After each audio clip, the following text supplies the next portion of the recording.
Yeah. I think it was perfect. There was just a lot of love there. I think you should have problems ever since your cataract surgery. There were It took 5 minutes. I got 5 or 6 people from Boston. I got to put it in water in the office. Leanne, you're going to sign on in. I'm trying to. It's just going very, very slow. Do you have the link? You have the link? Yeah, Okay. It's just it's not responding. So I don't know if I'm just. Getting what? Must be nice. Nice.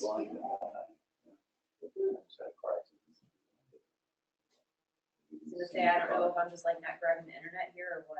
Hey Tim, if you when you have a chance, could you send along the attached focus article?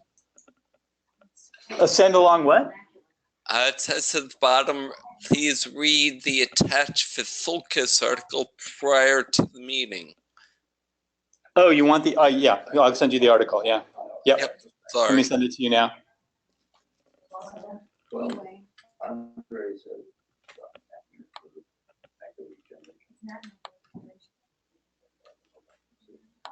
And what happens is after 16, you move it inside the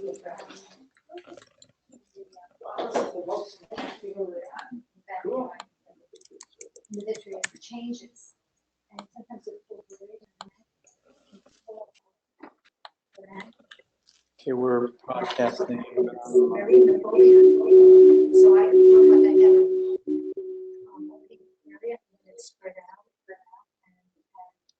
Focus. Vitiligo. This result. Okay, Bob, you have the. Is that my feedback? Yeah, probably we should. Before we start, we should mute. Yeah, mute. That was it. Yeah, that did it. Yep. So you can. Sound is good. You can hear us. Yeah. Well, I hear you. Great. Everyone in the background is in the background, but you sound great. Okay. So you're gonna mute yourself, and then I'll hand it over to Bob. Okay. Yep. Thanks, Jeff. And Leanne's gonna be looking for questions and stuff.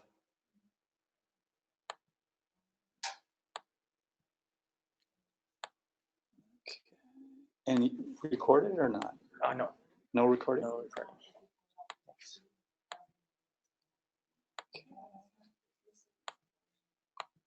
Huh.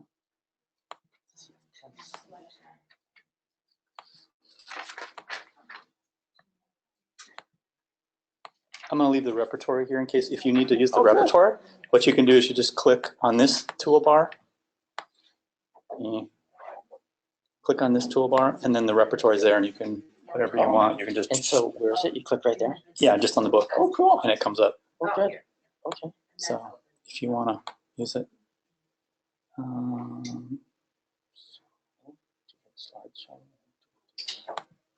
You can see the slides now? Leanne, you can see the slides? Okay. Yeah, I have a question though. Should I shut my computer audio off?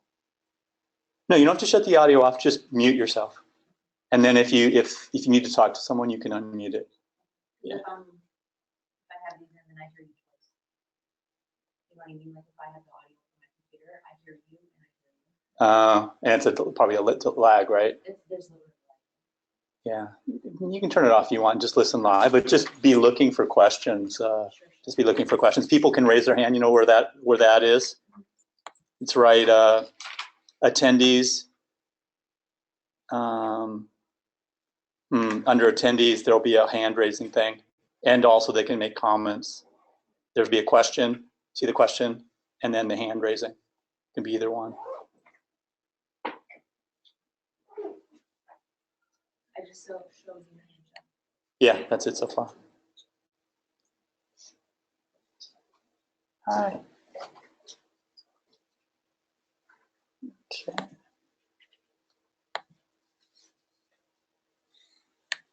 I still haven't replaced the battery on my remote, so the changer, Bob. So, but you can just use the keyboard, right? Oh, sure. That's fine.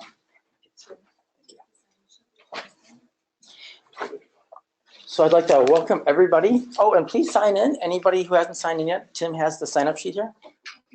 Hi, guys. 2 more signers. So I'd like to welcome everybody back from a long homeopathic-free winter, and now I welcome you back to homeopathic discussion and fellowship and education. Did everybody get to download the vitiligo article from Bethulkus? Does everybody have it? I read it, I didn't download it. Oh, okay.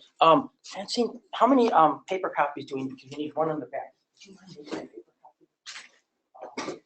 Raise your hand if you want a copy. So who Was needs that- a paper copy? Yes. The only, It was a download. the only email that I got was the invite for the webinar. I didn't get. Oh, well then we'll make one for you too. So 1, 2, 3 copies. I would like. 1, 2, 3. Well, I'll make like 4 just in case somebody else comes I'll in. make 6. 6. Okay, And cool. then I'll take one. Because today we have 3 things. Dr. Shepard is going to be following me. I'll be speaking, and Dr. Shepard will be talking. And then we'll have just a quick discussion of this article. This is an article by Bethulkus with one of his colleagues from Greece, and also 2 homeopathic colleagues from India. And they're discussing 14 successful cases of vitiligo treated with homeopathic constitutional prescribing. So that's what we're making a copy of. But most of you probably may have downloaded it from Amishi's invite. So I thought we could do is have a little new kind of format, or kind of like a new feature of Illinois Homeopathic Medical Association, just for the first few minutes. Just some interesting ideas I've found over the last few months in alternative medicine. They don't specifically have to do with classical homeopathic medicine as we prescribe it here, but these are just natural things that might be able to help our patients. So I'm asking you, what do you think? Do you think this is helpful? Do you think this is not helpful? Or did you already know about this? This was a really nice study. In fact, it wasn't a randomized control trial. This is actually a meta-analysis of 25 randomized control trials. And collectively, they looked over 10,000 patients. Now, I remember my wife telling me like about 7 or 8 years ago that she had heard from some of her friends from Holistic Moms Club that if you take vitamin D, it'll be harder to get the flu in the winter, and it'll be harder to get upper respiratory infections like colds. And I had heard that, but I had never seen any evidence-based data on that. So here it is. It just came out last year. And this was not in an alternative medicine journal. This was actually in the very conventional British medical journal across the pond. And what they did was they rounded up a bunch of randomized controlled trials, 25 of them, in fact, which had to do with just that subject. Does taking vitamin D prophylactically help keep you from getting upper respiratory acute infections? And they found that the people that had the most protective effect against upper respiratory infections were people that were receiving daily or weekly doses of relatively small to moderate doses of vitamin D.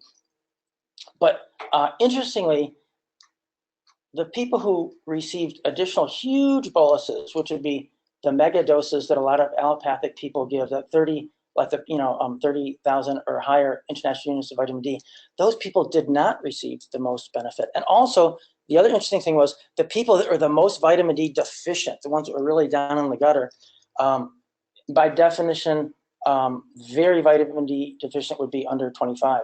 Most of, in the United States, our vitamin D levels, the normals are usually like, what, 30 to 100. This was published in Great Britain, and according to their National Health Service, they consider it low, so very deficient would be under 25. So they felt that in the study, what they looked at was that if they were, if you got daily and weekly doses, you guys really were rocking, and the people who were very deficient, who got the daily and weekly doses, those ones that really did well, except the ones that had the, in addition to maybe getting daily or weekly doses, the ones that got the super jumbo mega doses did not benefit. Oh, thank you. So the point of the study were 2 things. The point of the study were 2 things. Number one, yes, vitamin D does help prevent you from getting flus and colds. especially if you're taking it on a regular basis, not the mega bolus dosages. And the second thing was that now they felt that the prevention of acute upper respiratory tract infections was a major new indication for vitamin D supplementation. So this is especially good for anybody who doesn't want to get sick, you know. So for us practitioners, you know, we're getting people cough on us and sneeze on us on a daily basis. It could be good for us. It could also be good for our patients as well. And it's also good for people who are very conventional, who kind of poo-poo vitamins and supplements and natural things. Because, I mean, when it comes to the totem pole of evidence-based medicine, I mean, supposedly meta-analyses are like right there up on top. So this was pretty interesting. So what do you guys think?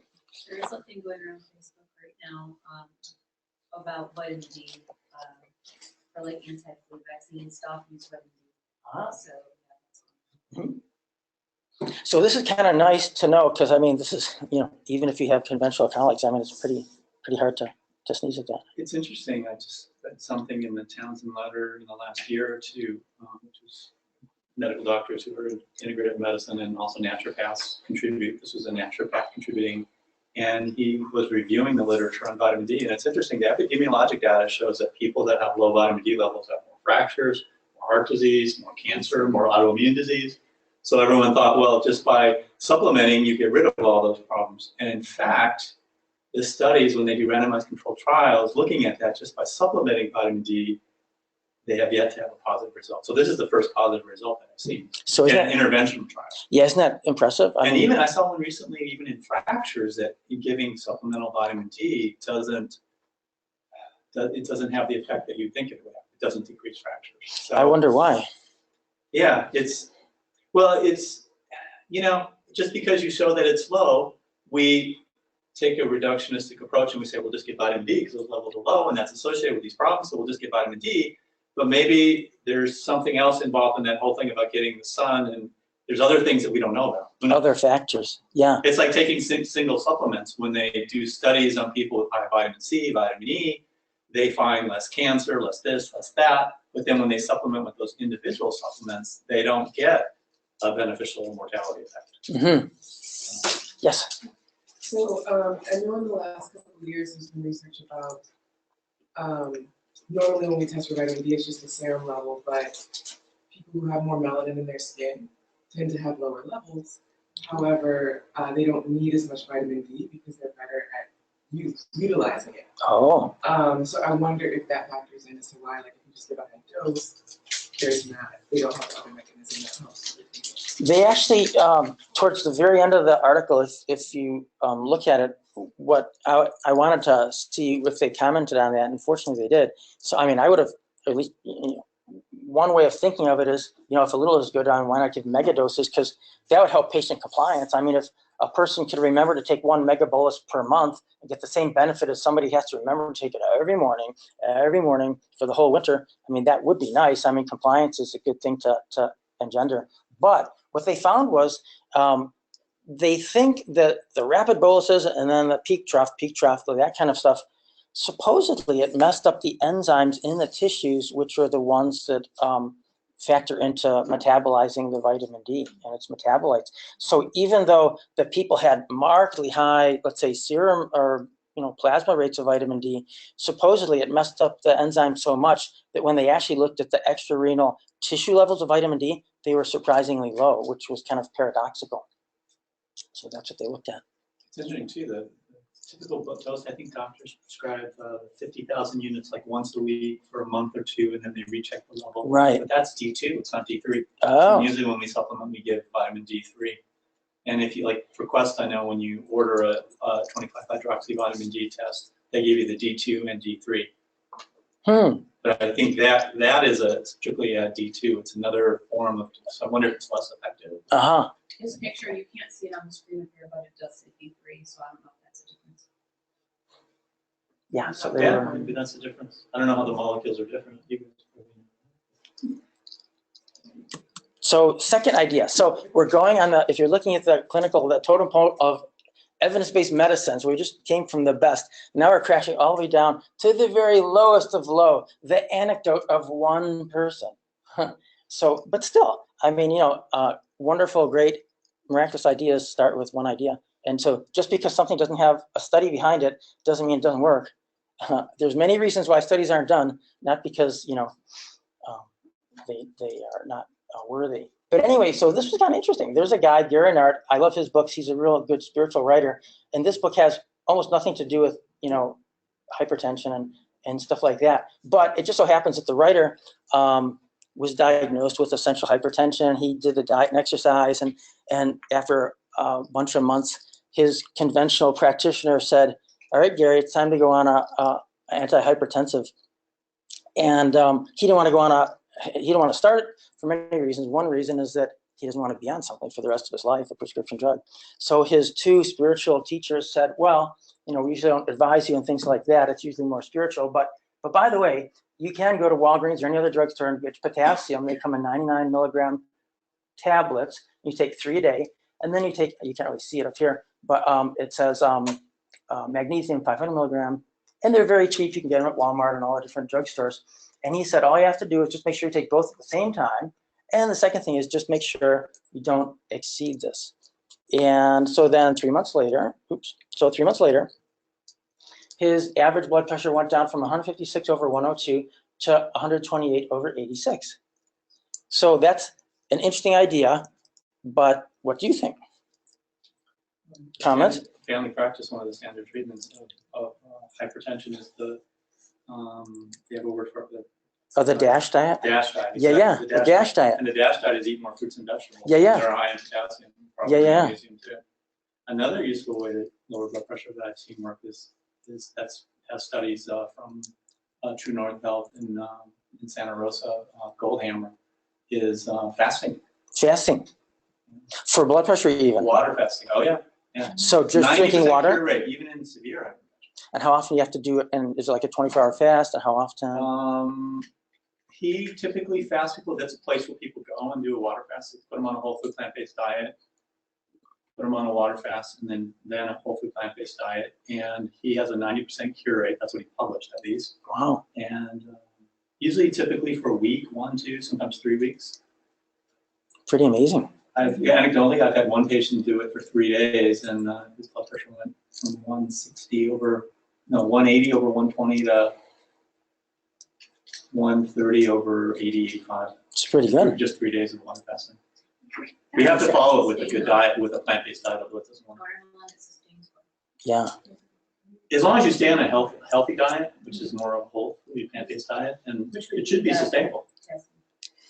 So for people, oh, go ahead. I'm sorry, that person that blood pressure dropped after from fasting, did you monitor the blood pressure after they started eating again? Yeah, I had him come back to the office, and that's when I saw the blood pressure was normal. This person comes in every few years, so, when he came in with the real high blood pressure, I told him, look, I start you on an antihypertensive today, or you fast, your choice. And he chose to fast. He's Muslim, so for him it was easy. Ramadan, I fast all the time. So a few days should be no problem. Wow. Well, it should be going on an expensive prescription blood pressure for like the next 50 years. I mean, just think about it. So let's say you're 30 years old and your doctor says, look, you've done everything you can. You can't do anything more. You got to take this, ACE inhibitor or whatever your prescription is. That means for the next 40 or 50 or 60 years, that person is going to have to go to Walgreens once a month or Walmart and stand in line and be aggravated and be in line for like 20 minutes and have to pay like hundreds and hundreds of dollars each month. I mean, and that's not even talking about the possible side effects that you'll get from prescription medicines. I mean, just the aggravation of just standing in line. I mean, for all those visits. I mean, yeah, that's enough to raise your blood pressure. Then you need more medicine. The drug companies make more money. But like Tim said, the DASH diet. So I think the whole rationale of doing this is that you can get the same results if you get people on plant-based whole foods diet, eating lots of vegetables, lots of fruit, and especially it was the vegetables and fruits that are high in potassium, high in magnesium, and also high in calcium. Now, you notice here, they're not telling him take potassium, magnesium, and calcium tablets, because apparently, haven't there been some studies lately that say even though plant-based calcium is good, but if you actually take tablets of it, it actually is worse. I know my conventional friend, the endocrinologist, is quoting some kind of study that just came out. They used to say if you want to prevent osteoporosis, take vitamin D pills and take, calcium pills. And now even in conventional medicine, they're all saying, don't take calcium supplements. They're not helping you like the plant-based veggies that have calcium, but yet it's calcifying your cardiac arteries and stuff. So I wasn't aware of that study, but my friend Bill, who's a really good conventional endocrinologist, was all over that study. So has anybody tried this for their patients? Magnesium. I mean, and if people don't want to change their diet, well, this is great. It- Good way to. because the idea is like, yeah, the best thing is what Tim's saying, get a good, eat lots of fruits and veggies and stuff like that. But if you're on the run, if you can't do it, this is kind of a nice thing to know about. So this would, if you were a medical student, this would be a great thing to do in naturopathic school or allopathic regular school. It would be a great study to do. You could just do an open, case series of the next 20 people, that came in and said, I got to go on a blood pressure medicine. I don't want to do it, so that's why I'm in your clinic. You could randomize it, or you could just do a case series, and it seems like it would be safe as long as they're not, kidney failure patients and get into trouble like that. I just started taking potassium and a magnesium supplement, not because of my blood pressure, but I guess I could monitor myself. Interesting. Yeah. Is it- Francine. I think it was Thor who told me that the tea hibiscus. Hibiscus I don't know if tea Anybody ever heard of that? Drinking hibiscus tea? for high blood pressure? Yeah. Oh. Somebody mentioned that. And for Oh. those of you who want to buy it, I forgot the Spanish name for it, but it's expensive for tea to buy it. But if you go to the Spanish store, it's another name. They will hold the end of it for like $1 or $2. Good to know. For the tea. I've seen it Chinatown as well. Chinatown. Oh. I didn't hear it. Chinatown. She's seen hibiscus tea at Chinatown as well as the Comet. All the Spanish grocery stores. Mm-hmm. There's a big one on North Avenue, Madison Road, Wow. and they have big bags of that. So for people I'm trying to listening, remember the name of it. I'll look it up, see what the name of the herb is, what they call it there. so Francine's, For lowering. oh, That's what they, I don't know for sure. It's just Dr. I read articles on that too, as well as raw red beet juice, as well as crataegus are often very, uh-huh. those all have evidence for. So the comments in the crowd were about hibiscus tea and how it's possibly helpful for hypertension. Oh, yes, I was just curious about that because I had a friend who, her family has a home in Mexico, so she just spent a week there. When she came back, she brought us some of the hibiscus tea. But they make it, they usually drink it in the evening, she was saying, and when they make it with cinnamon. Mm-hmm. And so I wonder if, anecdotally, I wonder if that's helping with inflammation and some other things that we know it's good for. And also the hibiscus tea is helping with your blood pressure at the end of a stressful day. So do they take it just for the taste and to relax, or do they really take it for high blood pressure? I'm not sure exactly. When she was giving it to me, it was more just that this is something that we have. Uh-huh. Cool. But I know that they have it every night. Good to know. And I they'll, was just gonna say, I know the Latin Medical Club, when they were having potlucks, they made the hibiscus tea, and they just said it's something that we uh-huh. did. It was medicinal. Oh, What does it taste like? good to know. Delicious. So it's a flower, right? Kind of sweet. What's interesting is I love to do this because the plant hibiscus. So flowers, if you have a clear carafe and you put the leaves in there and then you put the boiling water in, the water turns purple, and then it turns red. It's real pretty to see that. So great comment. We'll have to look up hibiscus. I'm looking for the name of it in the grocery store. They don't see it. But you can look at the bag and you'll recognize it. And the last Sweet and tart. possibly interesting and possibly clinically helpful idea was this. Who has heard of Edgar Cayce? 1940s, 1930s, also known as the Sleeping Prophet, is well known. He was a Christian person. He was actually just a child photographer by day. That was his gig. But he found that when he put himself into almost like a sleep-like trance, his wife or other people could ask him questions. He was kind of like the oracle of health truth. He was almost never wrong, apparently, at least from what I've read. And he would tell people, do these wild and crazy ideas, and sure enough, their medical thing would get better. So there's a Reiki practitioner that we know in our area, and Jane told us about this, and this is a exercise that people can use when they get an acutely thrombosed or acutely painful hemorrhoid, like an external hemorrhoid. It's just an exercise that you do, and apparently it was originally prescribed by Edgar Cayce for some of his patients when he went into the trance-like state. He figured out that this would be something good that would help him. And so what I'd like to do is let me have you all stand up and let me have you guys practice it so at least you know how to do it. And don't worry, if you don't have any hemorrhoids now, it won't give you hemorrhoids. It won't hurt you anyway. So everybody, when we tell them, well, this is this toe touch, the idea is, you know, everybody does this real fast toe touch. No, it's really, really in slow motion. You do it 5 times a day. So basically, the hardest thing is you have to get on your tippy toes. Everybody get on their tippy toes, and then start like this, and bend your knees a little bit, otherwise you'll topple forward.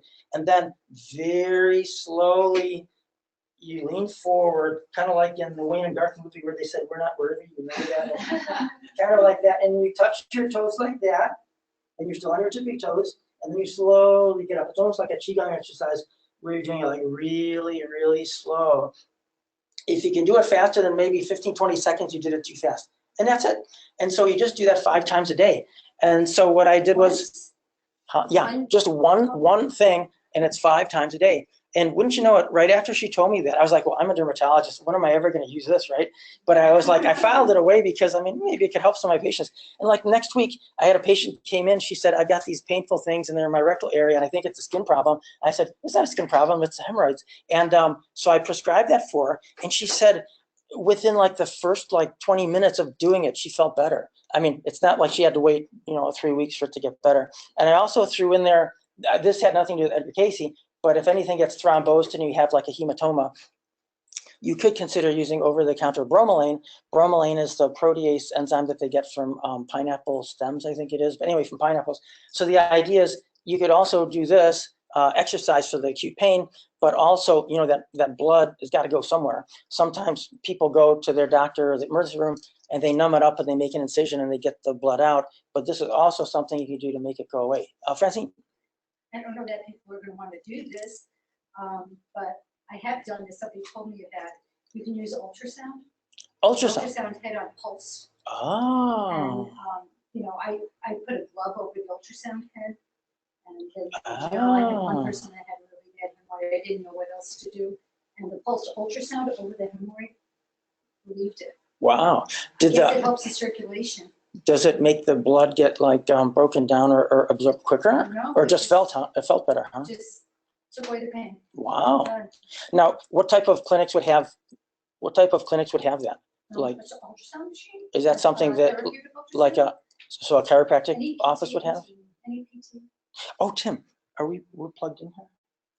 It's just one line. Yeah. Let's see. Here. Can we see that? Okay, good. So. Oh, there's a sleep mode on there. Sleep mode. That's interesting. So has anybody tried the pulse ultrasound? I mean, somebody who's pretty desperate and who didn't know about the toe touching thing, I would think. I didn't know about it. Seems like a good idea, especially if your clinic has one. Okay. Oh, Tim. Remedies can be helpful too. I mean, hamamelis is a classic Hamamelis. remedy. And, if you go to the store and get witch hazel, you can do a sitz bath with witch hazel. I've seen, Joel's seen a lot of remedies help. I've seen Aesculus help if you have a feeling like it's dry and they're like the little sticks in the rectum. Aesculus is a good remedy. Oh, or maybe nitric acid? Nitric acid, if it's like sharp, like sharp pains with the bowel movement, really sharp pain, really extreme pain. If there's a lot of, I had a patient once that said it was like ground glass. When they had bowel movement, it felt like ground glass, so sharp. And Rotania. Rotania. Which one was that? Rotania. No, Nitric acid. You were saying the ground glass. Like ground glass. I don't feel it anymore, but I used to feel where it felt like shards of glass going through my intestines.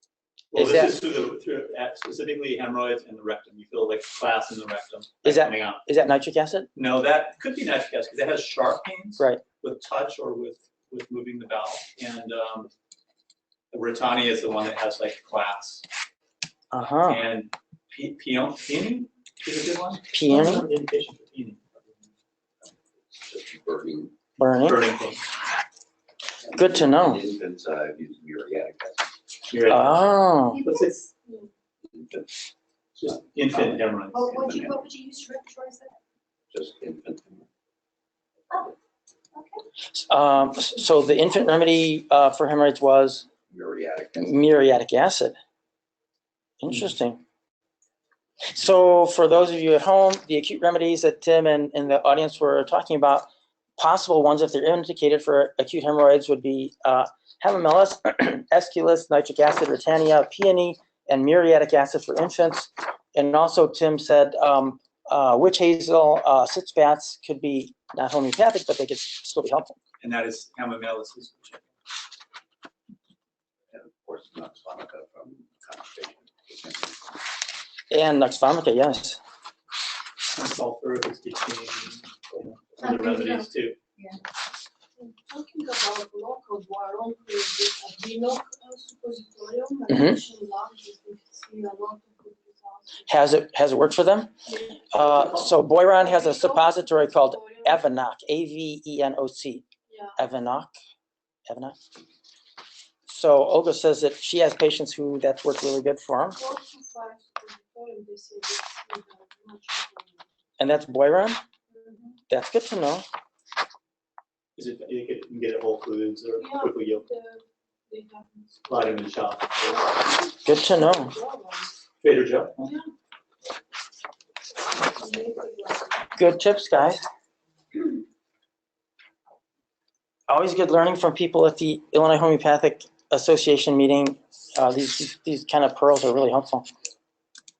So, okay, so kind of to flash back to, yes, Francie. I don't know if you're interested, but one of the students, Michael, his wife had a baby. Uh-huh. And because they gave her Pitocin, the labor was very long, was 26 hours.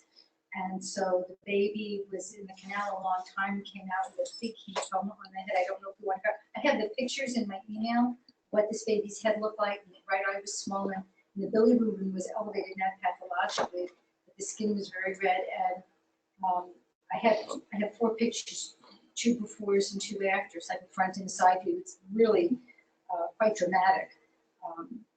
And arnica was given. So, Very cool. so you want me to try to send you that email? Yeah, or maybe like next month you could just plunk them up there and show it to us. Just give us like 2 minutes on what happened. So so Francine had a great idea. She said one of the students' wives, I guess, just had a baby. It was a prolonged labor at 26 hours or so. Michael, who gave the presentation. Oh, that was that, Michael. Oh, very cool. That was his wife.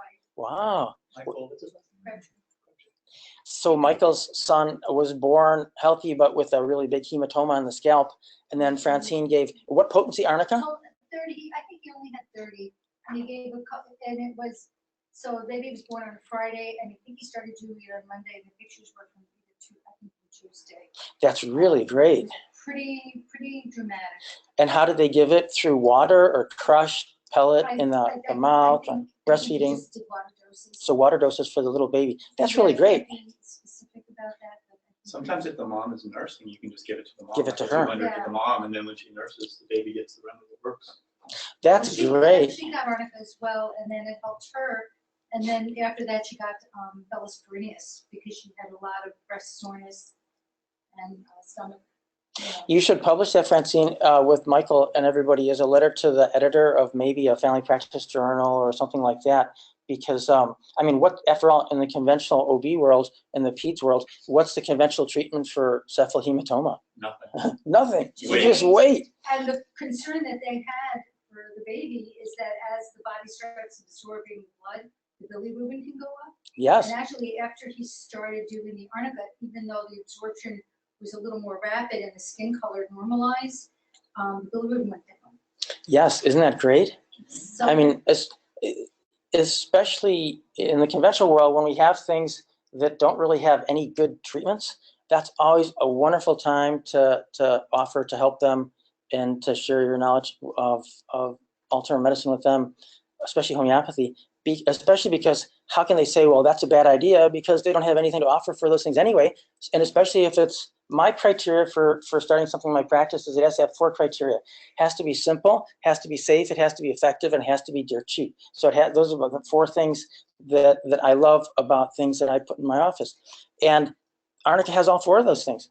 And so, and if you could show those pictures, yeah, let's go look at them. And if you I could, sent it to Tim's email, so if it's Yeah. on his email, you might be able to do the same thing. Why don't you look and I can try and bring it up here. Sure. I'll try and bring it up so people can see. It's just right there, So, and then you can see the but my pictures point are is, great. that's nice to show it here, it's wonderful, but what you really should do is publish it in a conventional letter to the editor journal, because, I mean, look at that. I mean, what are we gonna do for You that? have to see Nothing. the other side.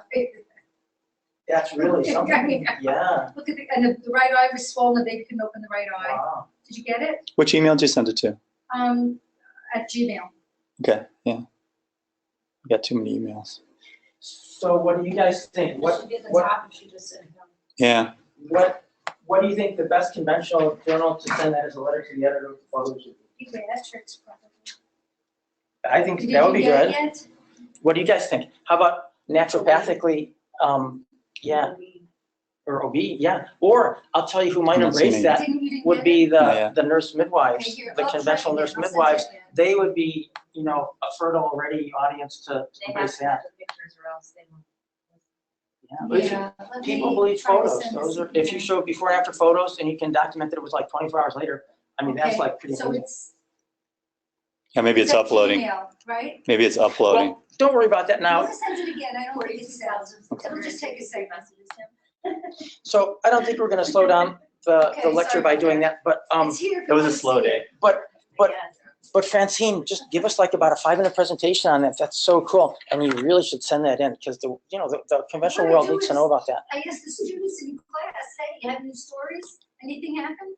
You know, what's been going on? And then they get these kind of stories. Like, that's a great point, Francine. In fact, last November, the last meeting we had, I think we mentioned that of all the remedies, probably Arnica is the #1 remedy for, they call it the homeopathic ambassador, because there's so many people that don't know anything about natural or homeopathic medicine, but they see somebody get an amazing result with Arnica, and that's like converted so many and introduced so many people who never would have known about it. Well, anyway, so the point is, like about 10 years ago, I started studying the homeopathy with the British Institute. It was a distance learning class. And so the first thing we learned about was Arnica. And then, every week we just learn like one more remedy. And I was thinking, this is really a lot of fun and sure beats studying physics and organic chemistry and all that stuff that I had to struggle through to get here. And I was really liking it. And then the only thing is, from a student standpoint, after a while, then the horror kind of and the shock kind of sinks in, and somebody next to you says, did you know that if you want to be a homeopath, you have to know over 4,000 homeopathic remedies now? And then it's kind of like you start, smashing your head against the wall and cracking your pencils and getting frustrated.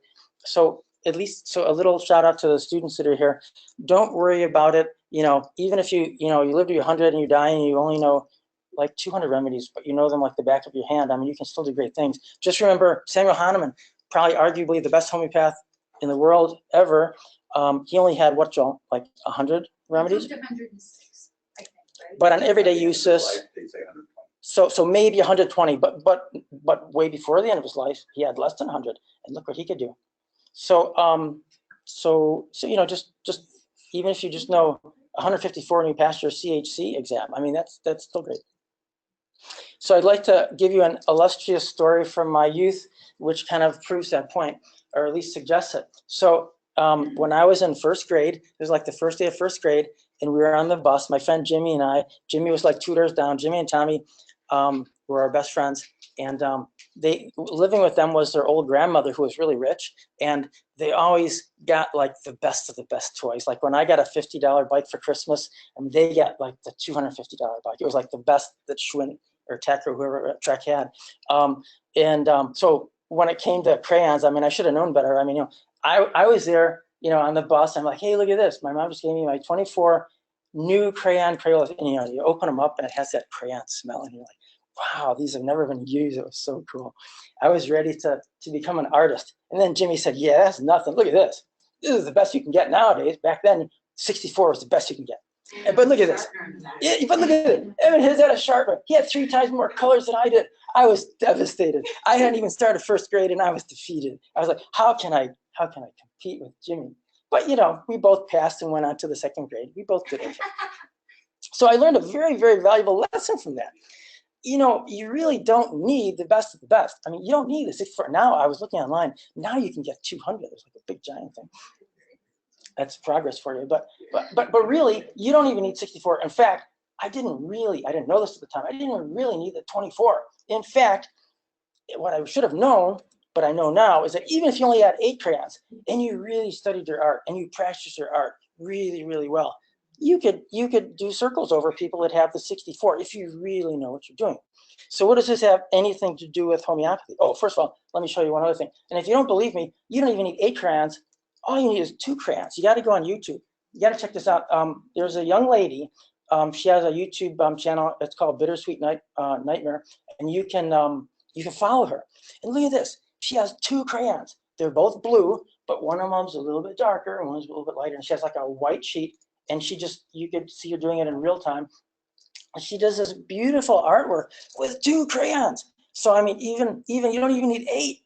So what does this have to do with homeopathy? Well, so I was thinking, you know, if I started with my 8 Crayola crayon thing, and if I didn't even need the 25 or 24, I was thinking if I only had 8 and I had to practice in my own office for the rest of my life with only 8 remedies, which ones would I choose? And you could ask yourself the same thing in your practice. What are your best, you know, out of all the cases you see on a regular basis, if you only had 8 crayons to use for the rest of your life, which ones would you pick? Now, you got to understand, there's only one main acute remedy here, arnica, and that's because in a dermatology practice, all we see is chronic, so we do mainly constitutional prescribing. But if you were in an emergency room or if you were like in an urgent care, you'd probably have all 8 crayons, and they would be all like, you know, arnica and rhus tox and ruda and, you know, and chamomilla and aconite and, you know, those. But so anyway, I was just thinking, which are my biggies?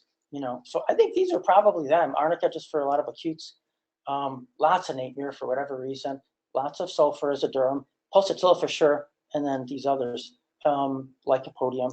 But I mean, you know, you might put lachesis in there, you might put phosphorus in there.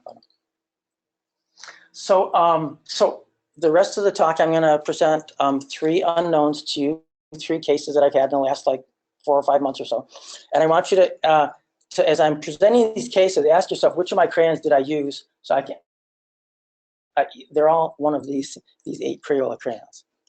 So this is, Tim always said, when I was rotating with Tim on Fridays, he always said, you know, you're a dermatologist, you should know about herpes. He said, in my practice, the 3 most common herpes remedies for herpes symptoms, at least at that time, and see, the trouble with derm is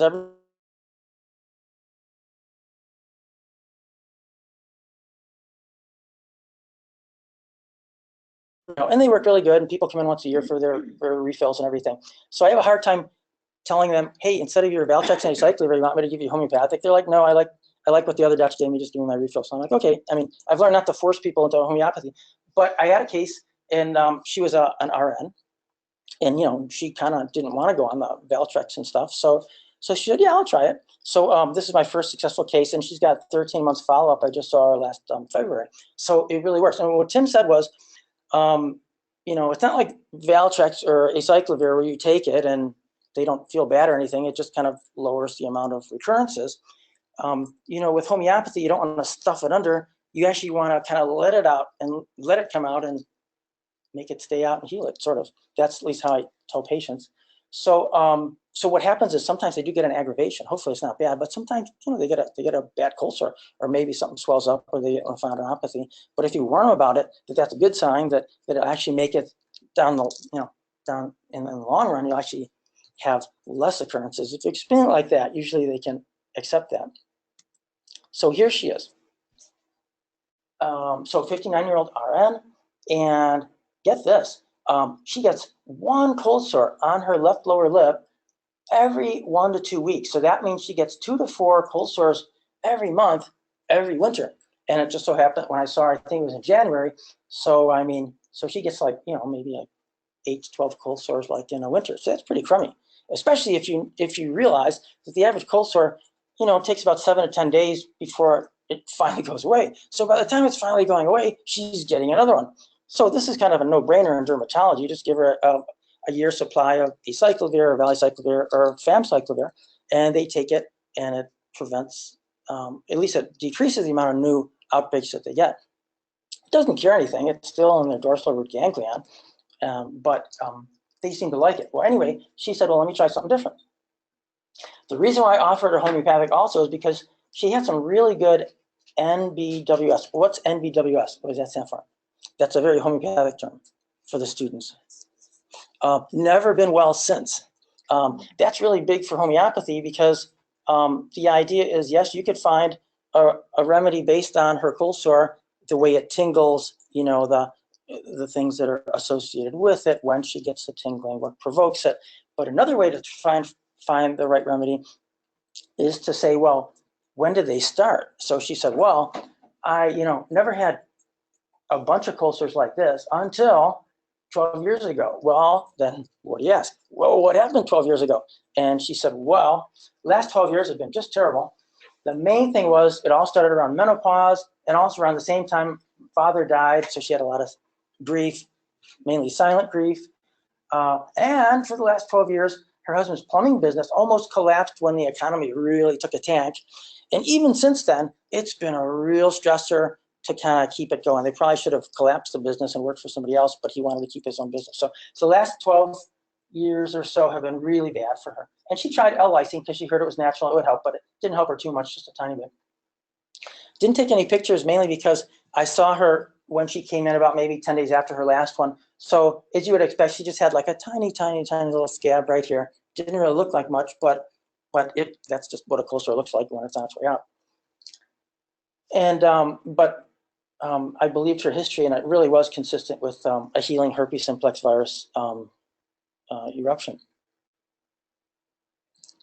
And so in about maybe 20 minutes, this is about the best I could do. She wasn't about to come back and do a 2-hour classical homeopathic intake. And so it was either now or never. So I said, well, let me ask her a few questions. And if I got a really good feel for it, then I would prescribe. If I didn't get a good feel, I would say, look, we either have to have you come back for the 2-hour one, or we'll go with the conventional if you insist. But it just so happened that, one after another, she was giving all these great keynotes. And in fact, this remedy, I mean, normally, even on a quickie visit, I'll try and sneak over to my other office room and do the repertorization. But this one was so classic, I was like, I think I know what her remedy is. I'm going to go for it. So what do you think? And you can use your computers right now if you have it, if you need it. But so what remedies in my 8 Crayola crayon kit would I be thinking of? The top 2 or 3 for this. Students first. Yes? It's okay. You just guess. Okay, so the 8 crayons were arnica, lycopodium, calcar, what else is in there? Nature muriaticum, sepia. What else is my 8 crayons? Pulsatilla. Let's write them on the board. So arnica, lycopodium, pulsatilla. It's like the ones you learn in homeopathy. Arsenicum album, calcarb, sepia, nature muriaticum, sulfur. So that's 1, 2, 3. Yeah, 1, 2, 3, 4, 5, 6, 7, 8. Okay, good. So out of our 8 Crayola crayons, our primary color, so to speak, start thinking which keynotes. So, the best way to do it is, of course, get on your repertory and just put in all of them in. But as you're thinking, so chilly person, that's a good one. Chilly hands, nose, and feet, that's good. Love sunlight. I was really thinking of nature muriaticum, sea salt. I mean, that's like one of the biggies. And the other way to think about it is, if your practice is anything like mine or Tim's, then it isn't always these top 3. But at least for Tim's experience and 30 years of homeopathy, Rhus tox is really a biggie for his herpes patients. Nature muriaticum and sepia. Doesn't mean it's always going to be there, but at least if you see somebody with recurrent herpes, the way I look at it is, you better rule out the top 3. You better rule out natrum, and Rhus tox isn't on here, and also sepia. So and of course, if you don't have good keynotes for that, well, then you have to keep looking. But anyway, it's just another little term and tip. So nature muriaticum usually gets worse with sunlight. They're the ones that are squinting after 5 minutes. They put the sunglasses on, they go into the shade. Sepia loves sunlight. Rhus tox, they like warmth. Does Rhus tox like sunlight? I don't know. Do you know? But roost tox, of course, loves warmth. They're worse with cold, damp. But so these are, you know, if you're somewhere and you don't have your computer program with you and you don't have any homeopathic books, this is kind of the way you think of it. Low energy, 3 to 4 p.m. What you think of lycopodium is low energy in the afternoon, right? And sepia is low energy in the afternoon. Sulfur has low energy around what, 11 o'clock, right before lunch sometimes. Hungry at 11 and then tired at 2. So tired at 2. And then natrium muriaticum would be low energy at like 10 a.m., right? Francine? Oh, I was just gonna say the rust tox is under sun ameliorates. Oh, But I sun wonder if ameliorates. it's the actual sun or warmth. Uh-huh. So maybe the warmth of the sun ameliorates. Yeah. So then maybe it could be roost tox, could be, especially if she said I took a hot shower and let the hot shower pulse it on my cold sore and it felt better. Well, it could be roost tox for sure. Desire sweet and salty, dark chocolate. CP likes dark chocolate, but I mean, like almost everybody in America likes chocolate. But history of grief. So lycopodium can have grief, Ignatia can have grief, sepia can have grief, natrium mur has grief. Constellation aggravates. Ignatia hates constellation, gets worse. Natrium hates constellation. But there's a whole rubric. There's many kinds of remedies that don't like that. Sadness, anger and sadness, that's a good one. I mean, you know, lots of people cry when they get mad. Some people, I'm sorry, lots of people cry when they get sad. Very few people get angry when they get sad. So that's kind of a strange, rare, and peculiar. Nature, I think, does that right, but sepia, I know, does that too. Yes, Francine? I just, you know, in terms of crying from anger, Staph aureus. Staph aureus, good point. And sadness from anger is Staph aureus. Good point. So just because Tim's top 3 for herpes simplex are roost tox, natrium, and sepia, doesn't mean that it couldn't be a Staph aureus or an Ignatia. We can't stereotype, but these are just ways, especially if you don't have your computer with you, these are kind of ways that you think. Okay, so everybody has to vote before we go to the next slide. Nobody is dogging this one. So who says arnica? Nobody. Who says natrium mur? Gotta be somebody who says natrium mur, right? That's, of all the remedies that I read in my practice, my office is a natrium magnet. I mean, I see tons of them. So I always had to think of that one. That was one of my biggies. Sulfur, who says yes? No sulfurs. Who says lycopodium? If I said this person was really worse in a stuffy room, and worse in the afternoon, then you might think it's lycopodium. But nobody's taking that. How about pulsatilla? Nobody's saying pulsatilla. Who says arsenicum album? She's chilly. Arsenicum's chilly. No. Okay, who says calcarb? No. Who says sepia? 1, 2, 3, 4, 5, 6, 7, 8. It's unanimous. Well, you're all wrong. But nice try. No, I'm just kidding. No, it really was sepia. Very, very good. Very good. And I didn't make this case up. I mean, this is really her case, and it was a very, very, very good sepia case. And so, I mean, it's good to know cases that are really, really like that because it really helps you. So here she is, sepia. So what happened? Well, so here's sepia. This is the cuttlefish, and it's made from the brown ink of the cuttlefish. So, okay, this was like not this last January, but the January before. So I gave her 30C, and I said, well, you know, especially with herpes, sometimes cold sores, you know, it can kind of flare it up. It's called an aggravation. It's not a bad thing, but if that happens, only just take one and just see what happens. Wait the whole weekend, wait 4 or 5 days, see what happens. If you feel good, then you can take another one. You know, you could go all the way up to 1 every night if you need to, but, you know, start slow and see what happens. So I was so excited because I was like, this is not my first sepia, but this is my first one that actually said, you know, they want me to treat homeopathically their herpes simplex. I'm so excited. So so I'm waiting and waiting. She's not coming back. And then I see her chart. It says she canceled. It was just a phone message. So it didn't say why she canceled. So I was like, should I call her or shouldn't I? I gotta know. So I called her up. And so 2 weeks later, I called her up and I said, so what happened? I mean, why'd you cancel? And she wasn't going to tell me, but I called her and she said, oh, I didn't like the way I felt with that homeopathic stuff. I was like, what do you mean? She said, well, I felt strange. What do you mean? Well, for one thing, my tongue swelled a little bit. I didn't like that. And like, did you get a cold sore? No. Well, what do you mean? Did it like you couldn't swallow? No, it just like a tiny bit swollen. And so I said, what'd you do? Well, I did what you told me. Yeah, I didn't take any more. And, you know, a few days, the symptoms all went away, and that's it. So One dose only. one dose. Well, which was like 2 pellets, right? So at the same time, one dose. And that's what I gave her in the office. And so I said, before she hung up, I said, now, it's only been 2 weeks, but have you gotten any new cold sores? And she said, no, I haven't got any cold sores. But she was still mad at me because it kind of swelled and she didn't feel right and everything.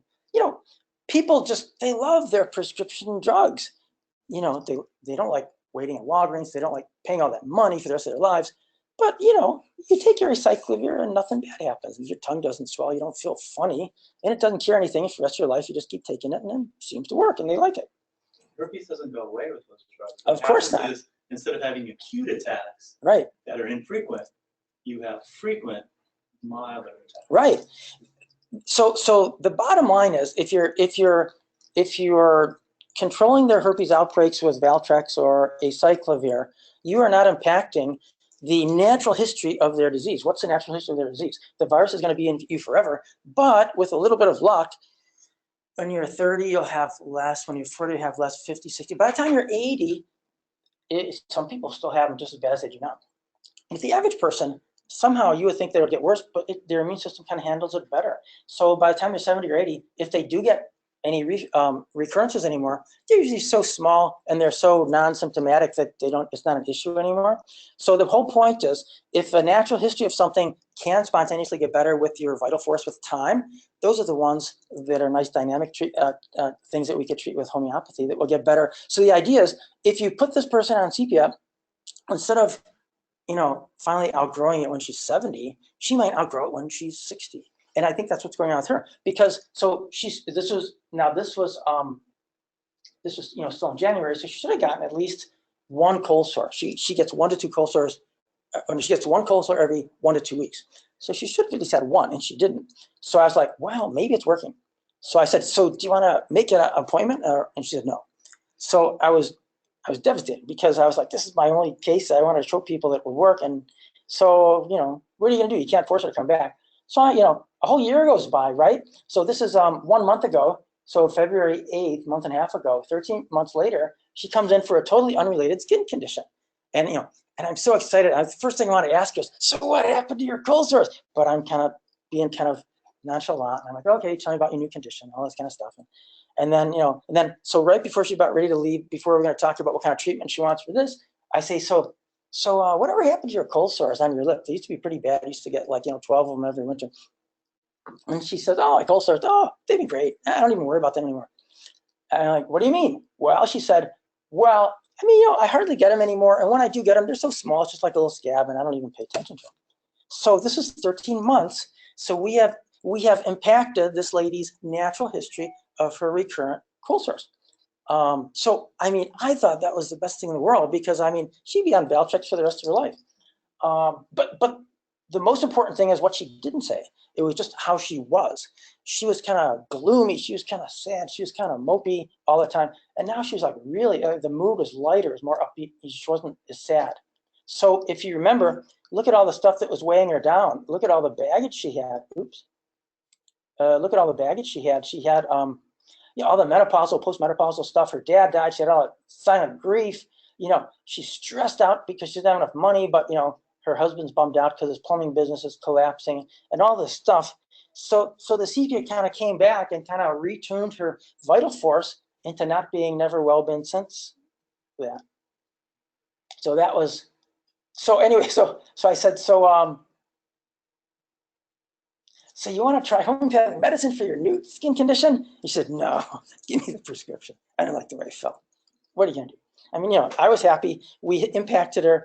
Some people can embrace it for what it is, and other people, I'm not going to force them. But in my books, it was like a complete success. Sometimes health professionals can be very hard to treat. Yes, because yes. Nurses, I had some nurses who won't take the remedy. They're scared of the remedy, but yet they're on really strong drugs. Right. So you're lucky you didn't give her a 200. Oh yeah. Can you imagine? Well, never would have seen you again. Well, in the old days, you. In the old days, I would have said, here, take 2 pills twice a day. Let me see you back in 3 weeks. I'm glad I didn't do that. Well, you do that once you know the sensitivity of the patient. You don't know. Right. I can make a suggestion Huh? for those people who don't who can't connect with the fact that something, other good things have changed. Yeah. When they tell you they're depressed, say on a scale of 0 to 10, 10 is the worst depression, 0 is none. Exactly. Your energy, 0 is Right. none, 10 is the best. So even if you don't do your whole case, when that person comes back, you say, okay, you mentioned this or you mentioned that. You betcha. That you have something tangible that you can point out to them, things that they said to you. The other thing about giving homeopathy without a full case, and this can be a problem, without knowing the full case, you don't know the potential of what can get aggravated. Right. So you can't warn them specifically about it unless you just warn them. If that, I don't know if her tongue swelling was an old symptom, it's under sepia, for mouth swelling tongue. So I don't know if she's had that symptom before, but maybe just tell people, I don't have your whole case, I don't know what symptoms you've had in the past. A good remedy will stimulate your healing, and Right. an old symptom could come back to be healed that I don't know about. Right. So just make note of it. So maybe just warn them. Because if you warn people, even, Right. They think, oh, he's so smart, he told me this might happen. But if you think blindsides them. Exactly. If you think of it from Herring's rule, it makes sense. Because what happens, she was having recurrent cold sores. But if you really ask people, well, when was your first cold sore? Oh, it was when I was 12, or whatever. And what were the symptoms of your first one? How is it different from now? Well, the ones they have now is, well, I get this obnoxious, painful thing, and it tingles beforehand. It's on my lip. But if you really ask them, where was the primary lesion? The primary lesion may have been on her tongue. So this is like bringing up, it's not stuffing it down, it's bringing up old stuff, and then it's kind of healing it kind of from the get-go, that's exactly a good thing. And it wasn't like her whole mouth broke out in ulcers for 3 weeks. It was just for a short while. But yeah. That's a good point. They told us the same thing, Francine. It's a British Institute. They said even if you're in dermatology and you're treating a skin condition, write down all the other 10 things, your stress, your anxiety, your depression, your menstrual problems, blah, blah, blah. And this is especially good in convincing people that, no, the homeopathy really is working. You don't have to do that with people that have had homeopathic success for the last 25 years. But when somebody walks in off the street from a conventional office and they don't even know what homeopathy is, it's really important because, I'm a dermatologist. I want their skin to get better the fastest. But, sometimes the grief gets healed first, or sometimes the menstrual cramps get healed first. Sometimes the skin is maybe the last thing to get healed. And so the thing is, you're on your second visit, you're on your third visit, you're on your fourth visit. And they're like, look, doc, I'm paying you good money. I'm coming all the way from halfway across the city, and my skin isn't getting any better. So then that's when you do what Francine and the British Institute said. They say, well, okay, but before you walk out of here unhappy, let me ask you, how's your menstrual cramps? Oh, you don't have any anymore. Oh, that's interesting. Well, how's your headaches that you've had for 30 years? Oh, they're not bad at all. And you go down the line, and even the most cynical naysayer would say, well, yeah, I see what you mean, doc. Yeah, maybe I should give it a little more time. But if they don't like it, you can't force them. But at least that helps them, like Francine said, that helps them think homeopathically, and you're kind of unraveling and unpeeling stuff. Yeah. Quantifying it too. The 0 to, I have found, I'm just telling you my experience, I have found that 0 to 10, where they've quantified it and they have to give you a number a second time, really sets it in their mind that, yeah, my anxiety was an 8, and now my anxiety is a 2, or it's not there. Then it starts to click that something's changed. It's a very good point. They don't see it. It's human nature. You could have the worst problem, and if somebody cures your problem, you're going to be maybe happy for the first day or two, and then you're going to, if you're pessimistic like other people, you're just going to concentrate on all your other problems. Well, I don't have enough money, and I don't have the right job, but my health is good. It's the same thing with this. So at least this way, they're thinking, oh, okay. And the other thing is, sometimes homeopathy is, most of the time, it's more gentle than this. Having the swelling and feeling kind of funny, that was a little bit much. Most of the time, it's very gentle. They don't really feel much aggravation, and they just get better. But the funny thing is, I've had people over and over, you see them a few years later, and now they come in for something completely different. And you ask them, so do you have any more headaches? Do you have any more herpes simplex? And, if you wait long enough, they'll forget they even had it because the homeopathy was so seamless and it was so gentle, Okay, second case. So get out your 8 Crayola crayons and say which one we're going to use for this one. So this is also a lady who's 61. So white female, and she had a rash on her face, neck, and behind her ears. It's always kind of hard in dermatology. people come in and they say, I had this terrible rash. It was all over my back, and all over my chest, all over my face. But then when they finally come in to see me, this lady just had just a little bit of stuff behind the ears. In fact, it was so mellow that I didn't have anything to take a photo of, but I'd made a little paint drawing online so if this is, you're looking at her like here from the posterior head, and if you lifted up her hair, you would see what looks kind of like a little psoriasis or a little something, a little scaly red stuff behind her ears. But really, when she walked in, you wouldn't even see it because her hair was down, so you couldn't even see it. But that's what she had. But she said it started as this itchy, flaky rash, and it was about almost 2 years ago. She thinks maybe the rash got worse when she was in the sun late summer, but she's not really sure. And she went to an allergist at a university, and the allergist did allergy tests. So you have to ask.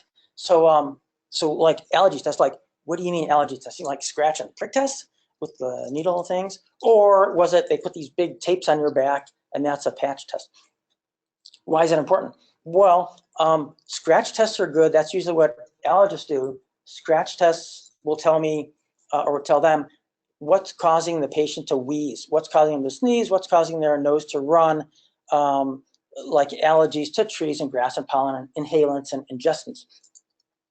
In dermatology, we usually do what's called patch testing, which means we want to find out what's making you sneeze and what's making you cough. We want to find out what allergen, what is touching your skin, like poison ivy or like nickel earrings or whatever, what's giving you a rash. And so usually when somebody said I went to the allergist and they didn't find anything that's causing my rash, well, that doesn't surprise us at all, because most allergists will test you for IgE allergies, which would be like, runny nose and, scratchy throats and asthma and stuff like that. But it just so happened that some allergists, a university wants to do the skin test as well, the dermatology patch test. So she actually had all the right tests, even though she went to an allergist who usually just do the ones for asthma and allergy. And she had, I think it was like 39 tests on the True panel, and they put them on her back. She was negative to all of them.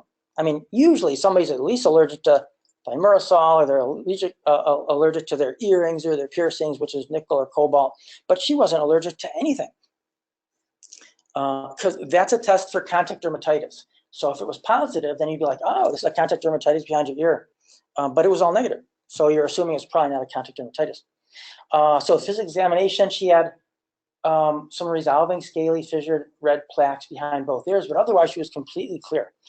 Thankfully, with the onset of iPhones and other smartphones, she was able to say, but look, doc, this is what it looked like 6 weeks ago. Look, this is what it was like 6 months ago. You should have seen it.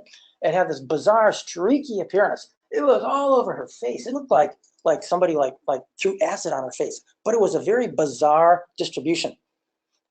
A natural symmetric distribution would be like, well, I have a rash, but it's on both sides of my neck, and it's on both sides of my ankles. Or, it's like if you put perfume on, well, how do you put your perfume on? Oh, I put my perfume on, squirt, squirt. And they have two itchy, blistery areas on both sides. It was very symmetric, and but this is asymmetric. It was bizarre. Actually, you start thinking of stuff which you would see like in the sight patients. You see a lot of they call it factitial dermatitis. If somebody has borderline personality, if they're psychotic, if they're really mentally deranged, they get a lot of these really bizarre, streaky appearances.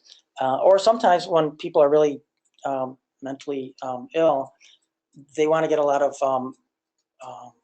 like attention from their care providers, and so they will actually get acid and throw it on themselves, or they'll burn themselves with cigars or cigarettes or something like that. So whenever you see bizarre, streaky things, you always have to think of, are they mentally, ill, and is it a factitial dermatitis? So anyway, so this is what I'm thinking. But really, the first thing I thought of, I didn't even see this patient. The first thing I thought of was, so I was a little bit late, unfortunately, for my first patient. So she was already in the waiting room. If you've ever been to my office, when you walk into the office, the Debbie's at the front desk, and then you have to make a left into the little waiting room. So you can't see who's in the waiting room when you walk in.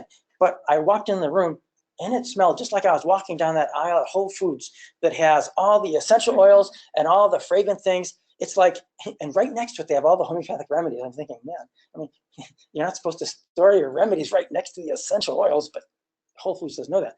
And so I said, man, I think I'm in Whole Foods. I smell all those essential oils. And the only reason I know about that is because my wife is using essential oils for some of her Reiki clients. And so I know what they smell like. And I was like, I don't know who's in there, but I can tell you there's a patient in there and she's got lots of essential oil on. So that was my little subtle thing that I took even before I walked in the room. So not from a homeopathic standpoint, but if you're a dermatology resident, that's all the information they would give you like on your boards, and they would expect you to tell us what the diagnosis is and what's the conventional treatment. So let me ask you, pretend you're a dermatology board exam taker. You have this bizarre streaky stuff that you've seen on our photos, but this is just symmetric here. And so you have to say, what do you think the diagnosis is and what do you think the treatment should be? Even if you're not a homeopath, just think just regular. Eczema. Excellent. What else? Seborrheic dermatitis, yes. So that's kind of like a form of eczema. It's like a kind of a dandruff in the wrong place kind of a thing. Yes, very good. Yes? Contact dermatitis from the essential oils. Contact dermatitis from the essential oils. That is very high on my list. But that's part of the umbrella that Francine just said. Francine said eczema. Eczema is the umbrella. There's contact dermatitis. There's seborrheic dermatitis. So, it's all, we're all in the right ballpark. What else? Factitious dermatitis. I don't know her. I've never seen her before. She could have borderline personality. She could be schizophrenic. She could have, 6 months ago, doused herself with muriatic acid or whatever. What else? Olga? Dermatomal. Well, this is bilateral, but it could be bilateral dermatomal. Yeah. Yes. Yeah. So like shingles, exactly. It could be like unilateral. Yeah. That's always a good thought. Anybody else? Francine? I have a question. Do you ever ask if it always had that appearance or it looked different at another time to see if maybe it morphed into something else because of something they're doing? Exactly. Or could it be that 6 months ago she had a different condition and that stopped and now she has something new? Exactly. One thing too, because of the location of where it is, I'd be curious to know about like headbands, earmuffs, whether Oh yeah. things like Yeah. Because it could be something in an article of clothing or pulling up my collar.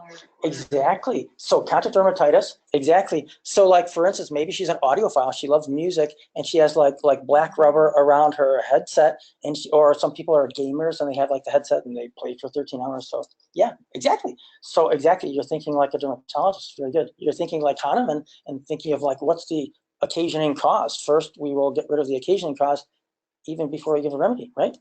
So so good. So that's a really good differential diagnosis. We're thinking maybe contact dermatitis. Yeah, but wait a minute. If she had that test that's supposed to rule out contact dermatitis, and there's like 39 different of the world's most common things you can be allergic to, she was totally negative on that. So what do you think about that? Which essential oil is she using? Was it Oh, exactly. I mean, 39, Exactly. How many essential oils are there? They don't even use Hundreds, thousands? They don't even use essential oils to contact dermatitis patch test unless it's like a university setting and that they have a reason to. So good point. So just because they've ruled out the common things, I mean, we have 4,000 remedies. I mean, there's over 4,000 contactants in the earth. So sure, it doesn't rule it out, but it makes it less likely. So yes, exactly. So you're right. So Tim is right on the ball. You guys are right on the money. So I'm thinking it's either a photocontact dermatitis or just a regular contact. What's the difference? Well, contact dermatitis is you touch poison ivy and you get a rash from it. Photocontact dermatitis is, let's say you use oil of bergamot, and yes, maybe you're allergic to oil of bergamot, which is what's in Earl Grey tea, and but it's also in perfumes and even I think ice cream for a flavor. But there are some contactants like lime juice. You might be able to eat limes. You might be able to squish limes into your drinks. But if you're out on a boat in a sunny day on Lake Michigan and you're making your gin and tonic and the lime juice from squeezing the outside of the peel streaks on you, you'll get a streaky dermatitis that looks just as bizarre as what she said.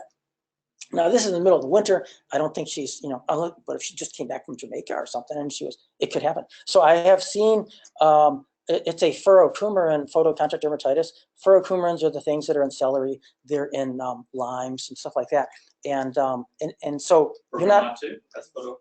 Yes, photo contact. So if you get that oil on you, it might not do anything to you unless you're in the sun. So she said, I think it's a little worse in the sun. So it could be right. So in any case, whether it's photo or regular contact, as long as you stop it, it'll get better, whether it's from sunlight or not. Yeah, but even like you were talking about with your like the allergy testing, it might be just because of the strength of it, just like your right. citrus peel. Right. Doing it is too strong, but if you just sprinkle it in your cake or whatever, Right. it's fine. If you just put an essential oil directly on your skin, it's gonna burn you. You betcha. But if you put in jojoba oil, it's gonna be just fun. So it all has to do with maybe they were testing with a really low amount. Yeah, exactly. So you know, all these diagnostic tests are good, but they're not infallible. There's there's problems with them. You know, they could be the wrong strength. Well, why test for a bunch of stuff to see what they're allergic to if they're not exposed to it? So if you don't ask the person, Right. what do they expose themselves Right. to? Why would you test for, do a pot shot testing at a bunch of stuff? Yeah. They don't know. I mean, because exactly. I mean, you know, you can't fault the patient because I mean, they think it's perfectly safe and natural and it's not going to hurt them or anything. And usually it doesn't unless you don't dilute it or you're allergic to it. But That's doctors following protocol. Doctors do. They say, oh, we checked to the 29 most common. But, you know, that's the protocol. That's how medicine is nowadays. It's all protocol. But what about the individual? You know. But I mean, I have a 7-year-old who found out he's allergic to juniper berries. Juniper berries are used to make some alcohol and gin. Yeah. Gin. So why would a 5-year-old have exposure to juniper berries? But he was tested for it. wow, is that one of your patients? No, I'm actually a student, but it's one of my classmates. He was reacting to something, so they did a full panel, and it showed up with eggs and also juniper berries. Wow. Which they had to look up what juniper berries were even in because, as far as he knows, he's never had gin or juniper berries. I would ask the mother if she was drinking gin, if she was breastfeeding that kid. That's what I would ask. Or before she was pregnant. Yeah. Or is there any cross-reactivity between juniper berries and something else, which they would know because they know with foods. Right. There's a lot of cross-reactivities. But then, of course, the other thing is, like every time they patch test, almost everybody is positive for thimerosal, which is the mercury. Because why? Because all the kids, of at least of a certain age, have all gotten the shots and their vaccines, and a lot of them now have contact dermatitis to thimerosal. But the thing is, most of those thimerosal positives are what we call clinically non-important positives, because thankfully they've taken thimerosal and mercurochrome and stuff like that off the market. So most people. Well, it's still in the flu shot. Is it? Thimerosal is still in all the multi-dose flu shots. So it could be. So it could be clinically relevant. So anyway, getting back to the case. So I asked her about that. I said, so like, what kind of essential oils are you using? And she looked at me and she said, well, I never told you I was using essential oils. And she said, how do you know? I said, oh, lucky guess. But she was using so many. See, she had never studied essential oils, so instead of diluting them and using them appropriately, she was just like tanking them on. I mean, she was just like putting lots on. So she stopped it, which was really cool because a lot of people like essential oils so much. When we ask them to stop them, they don't want to do it because they're getting benefits from it. They're getting, lowers their anxiety, whatever. But in her case, she was really cool and she stopped.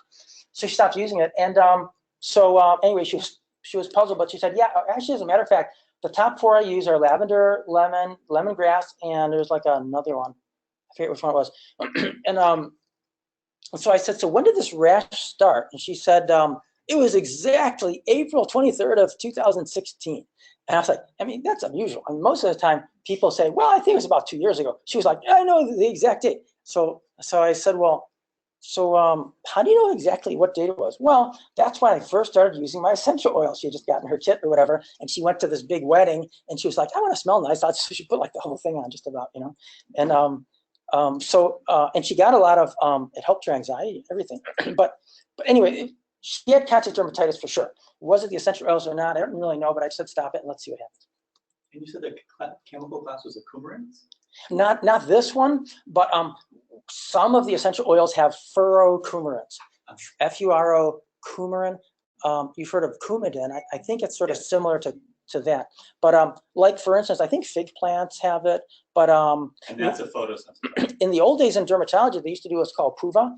PUVA was when they would give you the Sorolin pill and like ultraviolet A for psoriasis a long time ago. It just so happens that Sorolins are from like a plant that does the same thing. If you eat it, you get really photosensitive. You could wind up in a burn unit if you go out in the sun.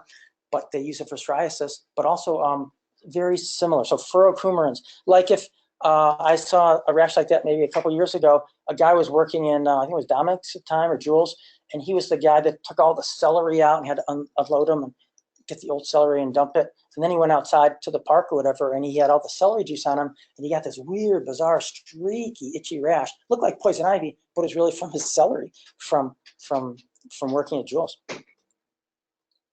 So then the next thing is, so she had come in for a 2-hour homeopathic evaluation. So it took me like the first hour of my homeopathic visit just to figure out her conventional dermatology problem. But anyway, so it's like after the first hour, and so obviously Hahnemann says in the footnote for paragraph 7 in the Organon, he said, even before you even think of giving a remedy, well, what the heck, every reasonable physician would first stop all the essential oils or whatever it is that's the occasioning cause of the disease. If you could figure out what it is. The trouble is sometimes you can't. So for sure I said, can you stop your essential oils completely? And she said, okay. And then I said, well, as long as you still have another hour, let's see if we can find your constitutional remedy. But knowing darn well that if I really nailed the allergen on the head, she doesn't even need a remedy. And if you just stop the occasional cause, as Hahnemann said, it should go away. How many weeks does it take for a type 4 allergic contact dermatitis to go away if you stop the poison ivy or the essential oils or the nickel earrings or whatever? Even without topical steroids, even without a good constitutional prescription remedy, how long? Here's your multiple choice test. 5 days, that's A. B is 2 weeks. C is 4 weeks. And then D or whatever's left would be 3 to 6 weeks. To go totally away, the skin is clear. For the average person, about 3 to 6 weeks. Yeah.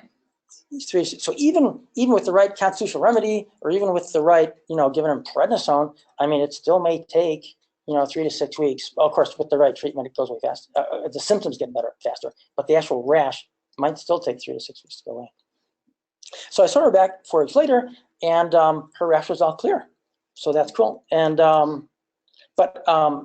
I did have time to actually do a real representation on her, and in that hour, this is what I came up with. So you can reprise it if you want to right now. Of those, Tim was nice enough to put up on your 8 crayons. Which one was it? Was it arnica, natrium, sulfur, lycopodium, pulsatilla, arsenicum, album, calc carb, and sepia? Well, as you're digesting all this stuff, she had a fair amount of grief too. Real big fear of insects, and it's not like she ever gotten bitten by a bee or any kind of life-threatening things ever happened to her. She loved thunderstorms. She just thought it was like better than watching a DVD. I mean, she loved thunderstorms, loved dancing. She was kind of timid. She's interesting thing. She's a barber and beautician, and I didn't. Oh, here it is. You might say, well, what does this have to do with it? Buzzing. You can see in lycopodium, buzzing. You could call that tinnitus or tinnitus. Like ringing in the ears.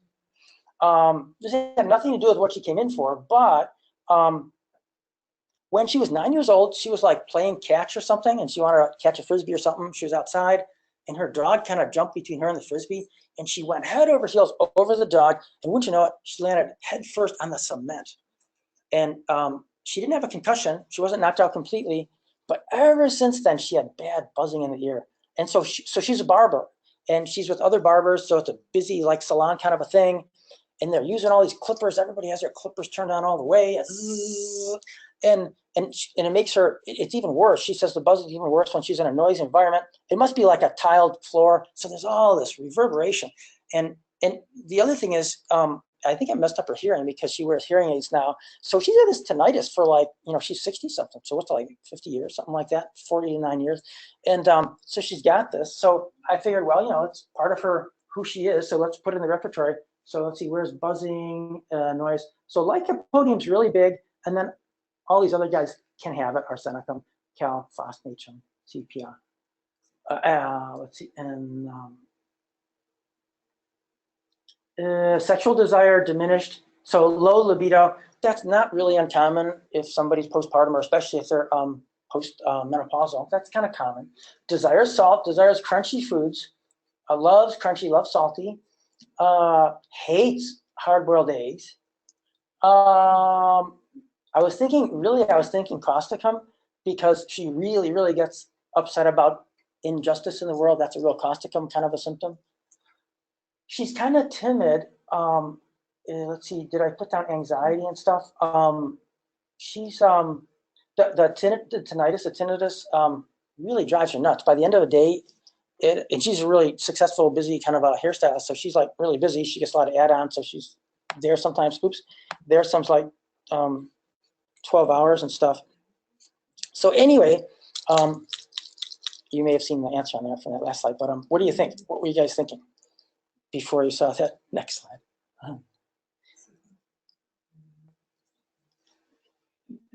So sepia is high on my list too, but also nature muriaticum was kind of big on my list too, because of the but also even causticum. So anyway, She's better in the sun. She's better in the sun, which is good for sepia. Yeah. And natrum, And then the dancing better. yes, and the crunchy food. So those are all sepia. So if you guessed sepia, that's what we gave her. Anyway, now we know she got better because we stopped the stuff, the essential oils. But so if only the rash got better and nothing else got better, I would say, well, could have been the homeopathic, but it could have just been stopping the occasion and cause because she completely cleared in 4 weeks. But the interesting thing was, look at all the things that got better. And so like Francine, like the British Institute said, always keep a list of all the other things that's wrong with her, even though she's only coming to see you for the skin issues. Because then this way you could convince her, hey, it really wasn't just stopping the essential oils, because how could the tinnitus get better? Look at this. So she was 9 when she bonked her head on the cement, and she said that tinnitus is 25% better. She said that the tinnitus was so bad that when she got home from being in this loud place of employment, she was just so anxious, and she was just so like mad that she didn't even talk to her husband. She just like wanted to be by herself. It just drove her nuts. And she said, now at least I could go to my place of work, and it doesn't bother me as much. Her hearing is still bad. She still has to wear hearing aids, but the actual tinnitus is like 25% better. So that's in 4 weeks. Now, I haven't seen her back yet. Hopefully we'll see her back soon. So what do you think?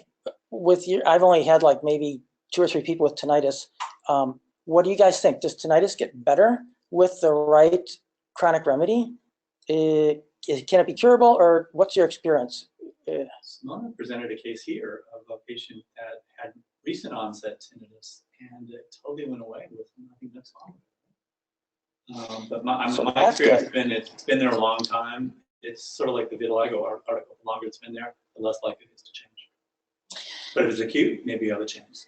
So in a chronic one, what would be a good result? So if she's had it for like 50 years and it never gets better than 25% better, would that be considered a good result? Huge. Yeah. No, I think it's better. What do you think if it's been there for 50 years, do you think she could get better than that? Do you think she can get 50%? Usually not. I'd be curious to know with other So Dr. Shepard said usually not. with other modalities, because if she fell and hit her head on the cement, I'm wondering about that. Yes. So maybe craniosacral, maybe chiropractic, maybe osteopathic manipulation. So maybe with a multifaceted approach, maybe it could even get better. Good point. But the interesting thing was she had a lot of worrying. She volunteered that she felt more relaxed. I see that again and again with sepia patients. I mean, I'm sure that's true of any chronic remedy, but sometimes they don't even know they're kind of high strung and kind of wound up. And for whatever reason, when you really get the right sepia to the sepia patients, they all say the same thing. My mood is just better. So the irritability, she was so irritable after she came back from the barbershop because all that noise in the ring was driving her nuts. And her sadness was about 25% better. So this is only like the 4-week follow-up. So hopefully stay tuned. We'll kind of see what happens. Sepia tends to have the main fear is fear of poverty. Fear of poverty. Fear Although of it's poverty. another remedy I've seen that works well for that is calc floor as well. Oh, calc floor. She had that actually the right because her husband with the case, right? Let's see, was that this case or was the other case? I think that was the other case. I think that Well, was. she was a sepia too. But yeah, exactly. They're kind of blurring together. But yeah. So So fear of poverty. fear of poverty. It has to be like if you're destitute and homeless. Well, yeah, Fear of but poverty is that not was necessarily a the symptom, fear. but if it's your circumstances are okay. So. Right. Well, her husband wasn't stressed about the situation because he chose to stay as a business owner instead of like, I can't do this, I need to rely on somebody else. She was like, Yeah. So- Yeah, that was the first case. But yeah, good point.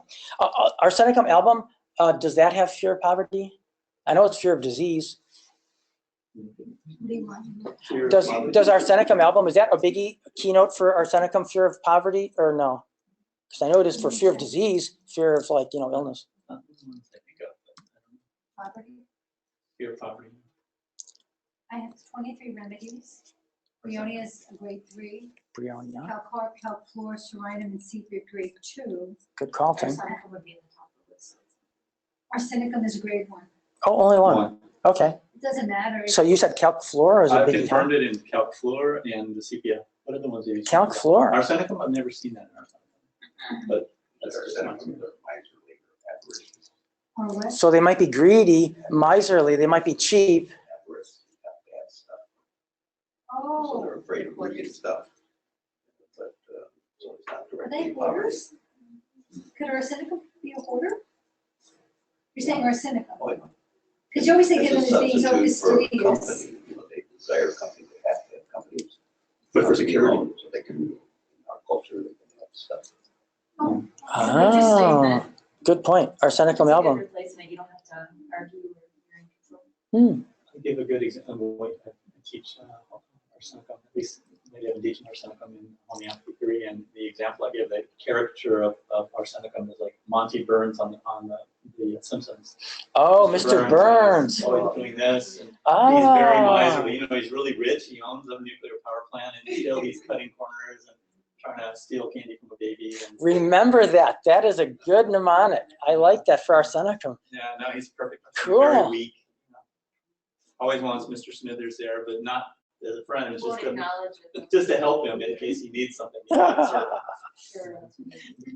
Good tip. Okay, last case. So this is a lady who's 35 years old. She has a 1.5-year-old kid and a 3.5-year-old kid. Can I ask a question? Yes, yes. Last case? Yes. If you, kind of general, if you give someone a constitutional remedy that is working for them, is it possible that she will lose her allergy to the essential oils? It is possible. Anything's possible. But I still told her to stop, but it is possible.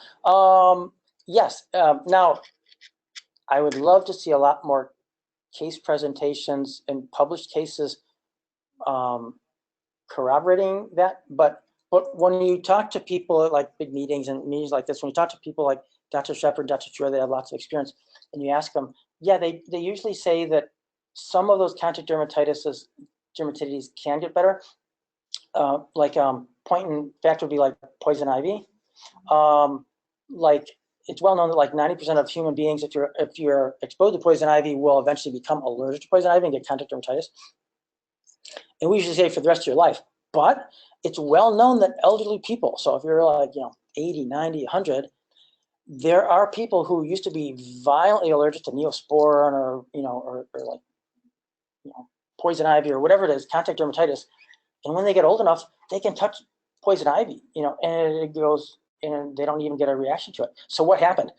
It's kind of like herpes patients. It's like you might have this, but the natural history for a few lucky people, not everybody, but for a few lucky people, they're not allergic to it anymore. So the whole point is, if you have a disease like atopic eczema, many people by the time they're 30, 40, or 50, they kind of outgrow it.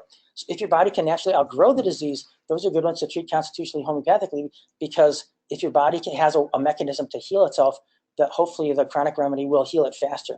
But like Tim always said, if somebody has an accident and they have to chop off his toe or something, or his finger, or it gets chopped off in an accident, whatever, don't think it was an unsuccessful prescription of your best homeopathic remedy if they don't grow their digit back. Because the body isn't built to do that. There's no mechanism. But you have a mechanism to outgrow the poison ivy or whatever, yes. So the point is, yes, maybe with the right remedy. But I would love to see, because who told me that was Linda Johnson. When I told her we could prevent poison ivy by taking Rhus Tox once a month, she jumped all over me at the national meeting, and she said, "Oh, that's just despicable. That's terrible. You should give them their constitutional remedy and cure their poison ivy so they won't get it," just like you said with the essential oil. So that was the first time in my life that anybody told me, oh yes, it's a well-known fact that you can cure somebody's poison ivy or any other allergic contact dermatitis by giving them the constitutional remedy. Now that's her experience, maybe. But I told them, I said, I think it's possible, but man, I would love to see you guys publish like the next 100 cases of people that were allergic to, poison ivy and stuff like that. Because she was saying like it was a known fact, and in theory it should be true. But I mean, we need a lot of people to publish that to really to really prove that. Well, do you want to be desensitized? If you're exposed to a toxin, you want there, it won't even signal. So then you have to decide what's normal. Is it normal to be allergic to breast toxin or poison ivy or not? Yes, the only thing there is with contact dermatitis, it's not a toxin, it's an allergen. So if you touch poison ivy and you're allergic to it, it's not a toxin. It's not like lead, it's not like cadmium where everybody's going to get sick if you get enough DDT in your system. But this is actually an allergen where it's not toxic to you, it's just that it makes you allergic. So it's, To me, homeopathy is, or like the purpose, the mechanism, whatever you want to call it, of homeopathy is like strengthening your blueprint so that way you lose the susceptibility of the weakness of whatever you're exposed to. So that would be yes. So my thinking is yes, I bet it is true, but my gut feeling is that I bet the percentage of human beings that naturally do that is pretty small. I bet it's not like 50%. I mean, there are 4,000 remedies that we know of. No, but I mean on your own. If you weren't treated with like a homeopathic remedy, if just with time you're going to outgrow your poison ivy sensitivity or nickel, my guess is that it's not like 75% of the population. I bet you it's probably like maybe 10 or 20%. It's not like atopic eczema where like maybe 2/3 of them are. So okay, 35-year-old woman. Didn't Hunter talk about that he had never had a rash until he had no psora, that most people have psora? So I wonder if the people that are susceptible to rust tox have psora, and if you got rid of the psora, you treated them over time, got rid of the psora, then maybe they wouldn't be. I don't know. No. I thought the chemical was a toxin, not an allergen. We all would. It's an allergen, not a toxin. Yeah. But so do you think of all the provings, because Hahnemann was a big proponent of proving, even for you, the doctor, to be the prover. Do you think it's all the provings he did just like wiped all the psora out of him and healed him? No, I think he was, even before, He's just a naturally kind of a healthy guy. Yeah, brilliant. Wow. At this time, there were people without psora. Right? It's like if you're in it, you don't see it. But you're outside of it, so you can see it. Wow. But there were others. But nowadays, we assume that everyone has it all. Ah. Everyone has all mine. Yuck. Good point. Genetics and environmental. So, okay, so when you look at her face, you say, heck, it's pretty good. But her main thing, and the reason why she did her 2-hour initial home evaluation was that she used to have really bad acne, and she was successfully treated by her conventional dermatologist way back when, but she couldn't finish it. It really helped her acne, but her hair started falling out, which of course that can happen. So they stopped it, and then they just put her on doxycycline for 2 years, which is an antibiotic, a tetracycline, and that helped her acne. It got better. And then she went on birth control pills for another 2 years, and that all helped. So her acne was not too bad. And then she stopped everything because she wanted to have kids. And then now she's had her 2 kids, and now she wants to get her face back to normal. But if you look at her, she's not really that bad. But her main thing is, even more than the acne, I have facial itching and redness and kind of a grainy texture to the skin. And she said, in the trouble with me having itching and redness on my face, it wouldn't be such a big deal if I could use creams, but I'm very sensitive. There's almost no cream in the world that I could put on my face without getting itching and redness. Now that's a problem to a dermatologist because we always use creams and ointments and stuff like that. She has one moisturizer in the world that she's found that doesn't irritate her, and everything else does. So she's really sensitive. Thank goodness she has a bent towards natural treatment, because these are the type of people that get the chronic contact sensitivity to corticosteroids, like the gentleman I gave you the video for, Dr. Rappaport in Beverly Hills, California. Steroid addiction. Is like a steroid addiction. This is like the person who, if she didn't know any better, if she would have started using hydrocortisone and then moved up to the prescription steroids, she would be the poster child for steroid addiction. Thankfully, she never used. I said, so have you ever tried, hydrocortisone? She said, no. I said, good. Well, don't start, because she's the type of person that would get exactly what Tim said, the sensitivity syndrome. But she was even sensitive without using it. Almost every topical irritates her skin.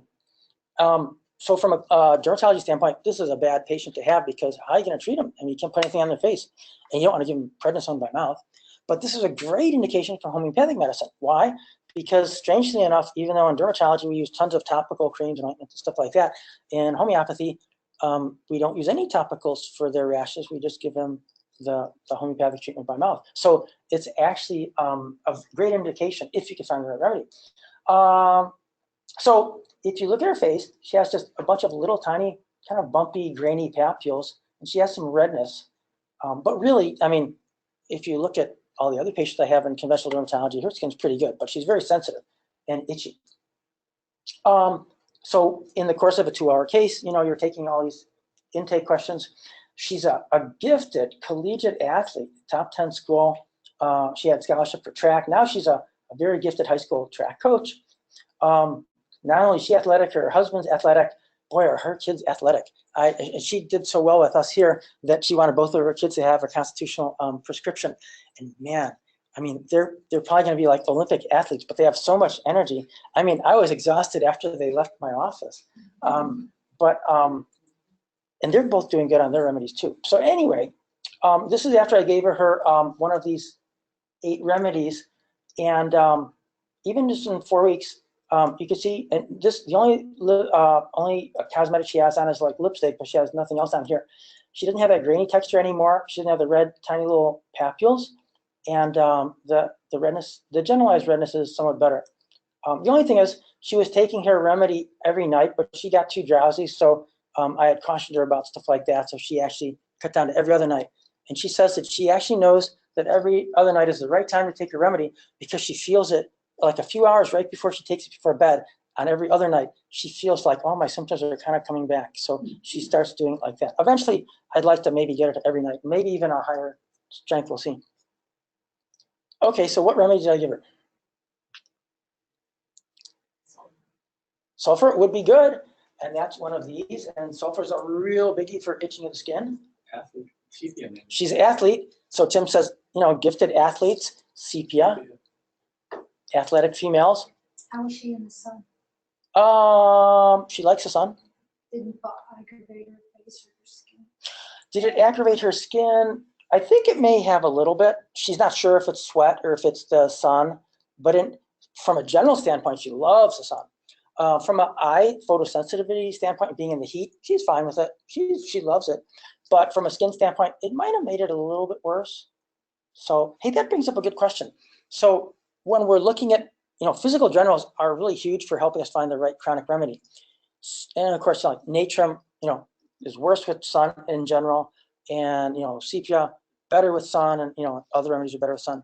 So the question is, if in general they're better with sun, but if their specific dermatosis is worse with sun, which is very common for people to get worse, and, you know, if you have itching, it gets worse with sweat, it gets worse in the sun, it's very common. What should you go for? I mean, if in general, the generality, physicality is sun is wonderful for them, but it just so happens that it makes their specific rash worse, what do you go with? Or do you just not use it at all? So Heiner Fry would use a contradictory symptom. He'd use that, but how would us in general, constitutional Hahnemannian prescribing, which way do we go? I think if it's common for the disease, then it's not a characteristic symptom that you would consider. Okay. So maybe you go for physical general then. So if the physical general is, oh, my depression gets better with the sunlight and I get more energy in the sunlight and I love it and it doesn't do anything bad to me, and they're like a 3+ poster child for sun ameliorates in general, but if their little rash symptom is worse, so you say the real them is the physical general and not. Yeah, because maybe they're on, she's on. Or for everybody that has that condition is worse in the sun than it doesn't. Maybe if it's a photodermatitis, the person's taking the pill or something, and that causes a photosensitizer, right? Or right. Whatever medication. So maybe it's just common for that, you know, person because of the medicine they're taking or that condition. But the reason why I asked that question is because that's exactly what I did. I went with going for the physical general because in that other case, you know, her rash got a little bit worse in the sun because it was probably like a photocontradermatitis. But the real her was like hugely better with the sun. I went with what the real her was. So okay, so good. I feel better knowing that that's what you guys would do. So, okay, so I did take a 2-hour rep sheet. In fact, it was a 2-sheet. So, okay, so what do you guys think? Some of the biggies on her would be, of course, being an athlete. She gets so much energy from a workout, a brisk workout. So this is a real biggie. So general exertion, physical ameliorates, sepia is there. What's that? Nature Mure's there. Let's see, what's this? Cali Carb and Ignatia is there. What else? This is really interesting. Was it on this one or the next one? So she's a she likes warmth. She wouldn't say she's chilly, but she does like warmth. Let's see, this was the second one. Let's see, where was it? Oh, this was huge for her, clenching of the teeth. Her clenching of the teeth was so bad, and I would never ask this as a dermatologist unless I was doing a homeopathic case. Her clenching of the teeth was so bad. I mean, some people, they say, well, I don't know I'm clenching, but my husband says I'm clenching. I don't have any pain in the morning. My dentist doesn't say anything, But she said, she said, when I wake up in the morning, at least 4 out of 7 days in a week, my jaw pain on one side is so bad that I have to rub it for 5 minutes before I can even open my mouth. That's how bad her teeth clenching is. This was not a symptom of hers, but I asked her about it, and she does have a little bit of bland leukorrhea, which is probably normal for her, but that's in a lot of cases here. Copious menses. She goes through lots of tampons the first few days and is more than average. So phosphorus is big on that. Nate Muir is big on that. So that I was kind of tending towards Nate Muir. The clenching makes you think of sepia, of course. She does like vinegar and sour foods. Sepia is a biggie for that. The sepia patients love like vinegar on their salads, but so look at phosphorus is the same. All athletes are thirsty for cold water, so it's kind of hard to say. Phosphorus, of course, loves cold water. Phosphorus likes cheese more than sepia, if you believe that. I'd be interested to know her attitude about her husband. Attitude about her husband? They get along well. They're both athletes. He works, she works. There's no apathy there. No, they get along. So what's the point? Well, the point is sepia, if not a healthy sepia, but like a really kind of devolved sepia, can sometimes have apathy for life, apathy for their kids, apathy for their husbands.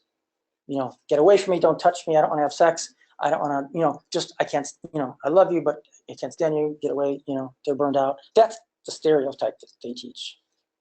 There can be a healthy sepia that doesn't have that. So they can be a healthy sepia. They're very athletic and they're taking care of themselves. They cannot have that. There was one other thing that, where was it?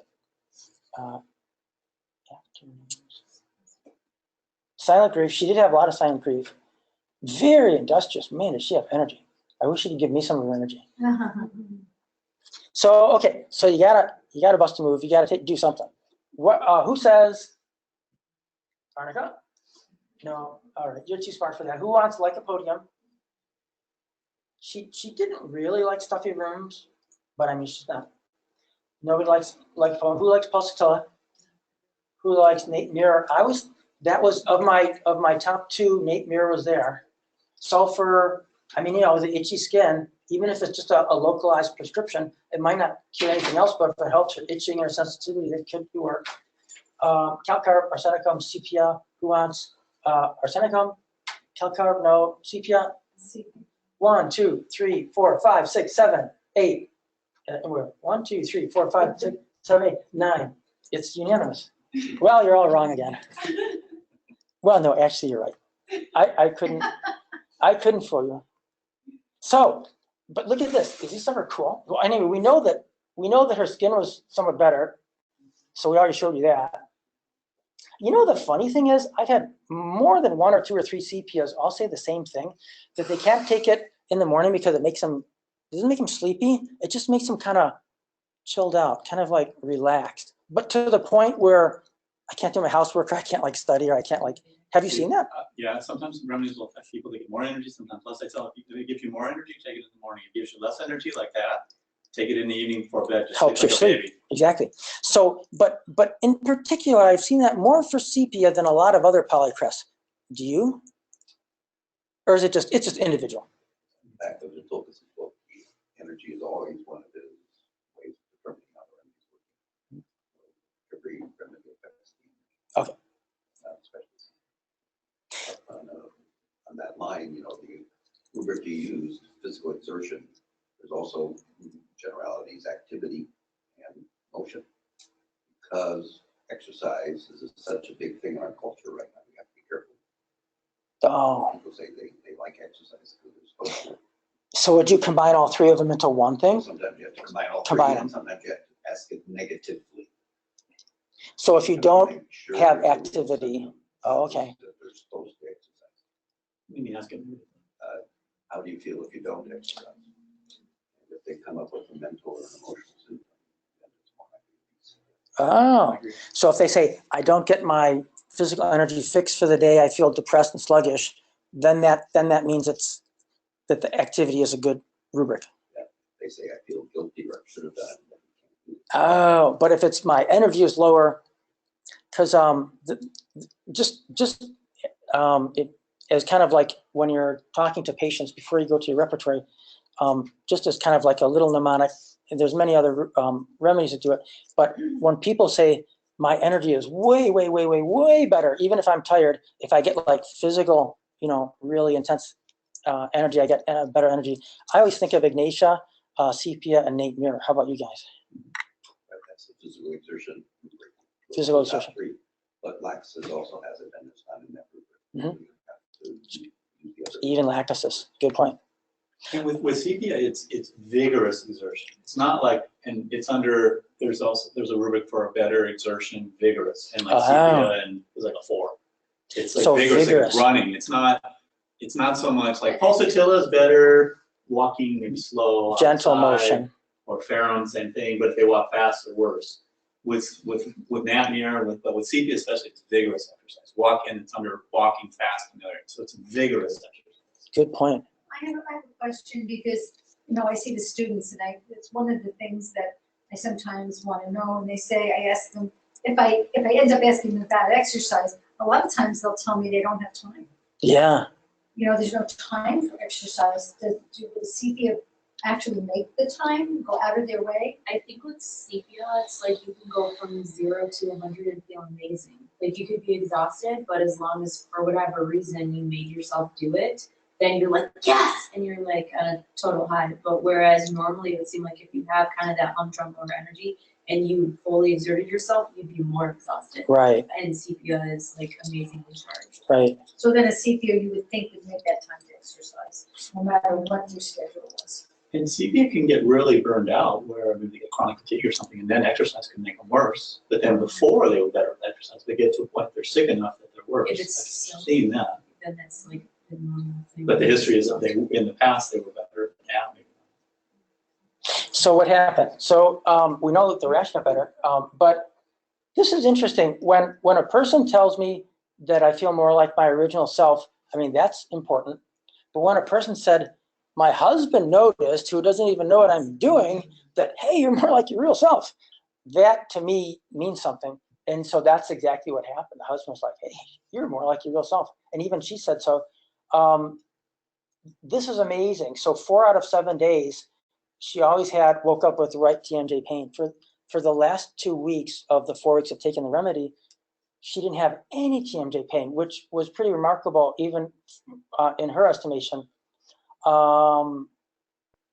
She still had the copious menses, but she had less bloating and discomfort. I'm hoping with time that some of the other menstrual stuff will get better. I think it will. It's only been like a month. This is interesting. Like a lot of CPS are worse from like 3 to 5. Their energy kind of goes down like 2 to 6, 3 to 5. So in the afternoon, sort of 3 to 5. But she was interesting. She was such a good athlete. She didn't really have too much of a dip around them like most CPS. But what she always said was, whether I eat or whether I don't, it had nothing to do with dinner. Every day at 7 o'clock, when most people are kind of winding down, getting ready to kind of go to sleep and get tired, she gets this energy buzz. And then, so in one way she likes it. She could do all her housework. She could do all her paying her bills, all the other stuff she has to do. But then she's so buzzed at night that she can't go to sleep until like 12 or 1. She has to get up for her coaching job at 5. So she's always feeling groggy in the morning. So she said, it's very unusual. Since I started taking the Sepia every other night, she said, I don't get as much of the energy buzz at night. And I thought, oh boy, she's going to hate me for that because that's how she got a lot of work done.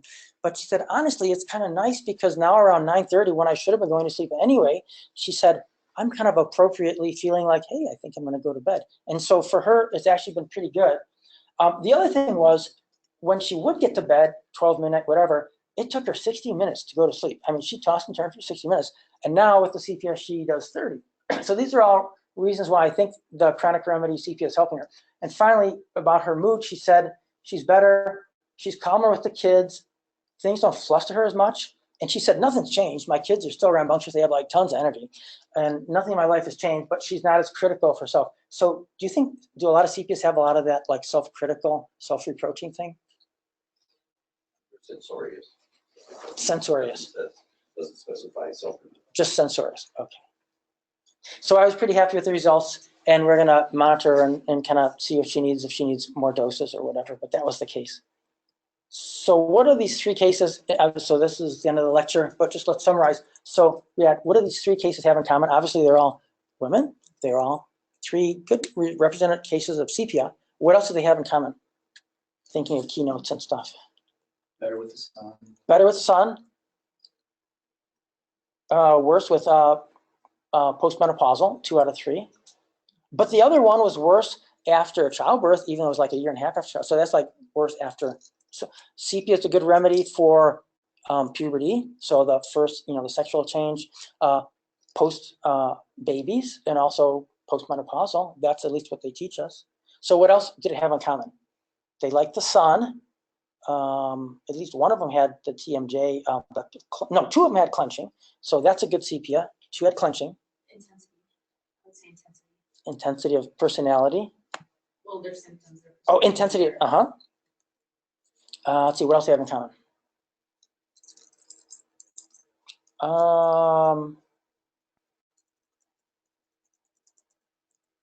Let's see. See what else I put down. So all female, all CP, of course. 2 out of 3 postmenopausal. 1 was after childbirth. Of course, all had skin complaints, but I'm a dermatologist, so that's kind of a skewed population. The mood. This is a biggie for sepia. I mean, all my sepias, if it's a really good sepia, all their moods seem to get better. I mean, but you would think with the chronic remedy, everybody's mood would get better. But for whatever reason in sepia, they have that like underlying tension, kind of irritability, crackiness, and it gets better. Love sunlight, 3 out of 3, even though the rash was worse than 1, but the physical generals, all 3 were better with sunlight. 2 out of 3 were chilly, and 2 out of 3 were really, really better with exercise and physical exertion. So those are just some keynotes of sepia. They all had some grief too. Yes, yeah, good point. I should put that up there. I think all 3 of them had sadness and grief. Yes, good. I should add that. Good point. I don't know, is this like just in general for all of homeopathy? So, well, knowledge, but is it more of like, oh my gosh, I noticed this is gone, or is it like, geez, now that you asked me, I had a problem, but it didn't really strike me that it was gone until you asked me. What seems more prevalent, or is it not really? Variability, make generalizations. Some people are more aware of themselves and their changes.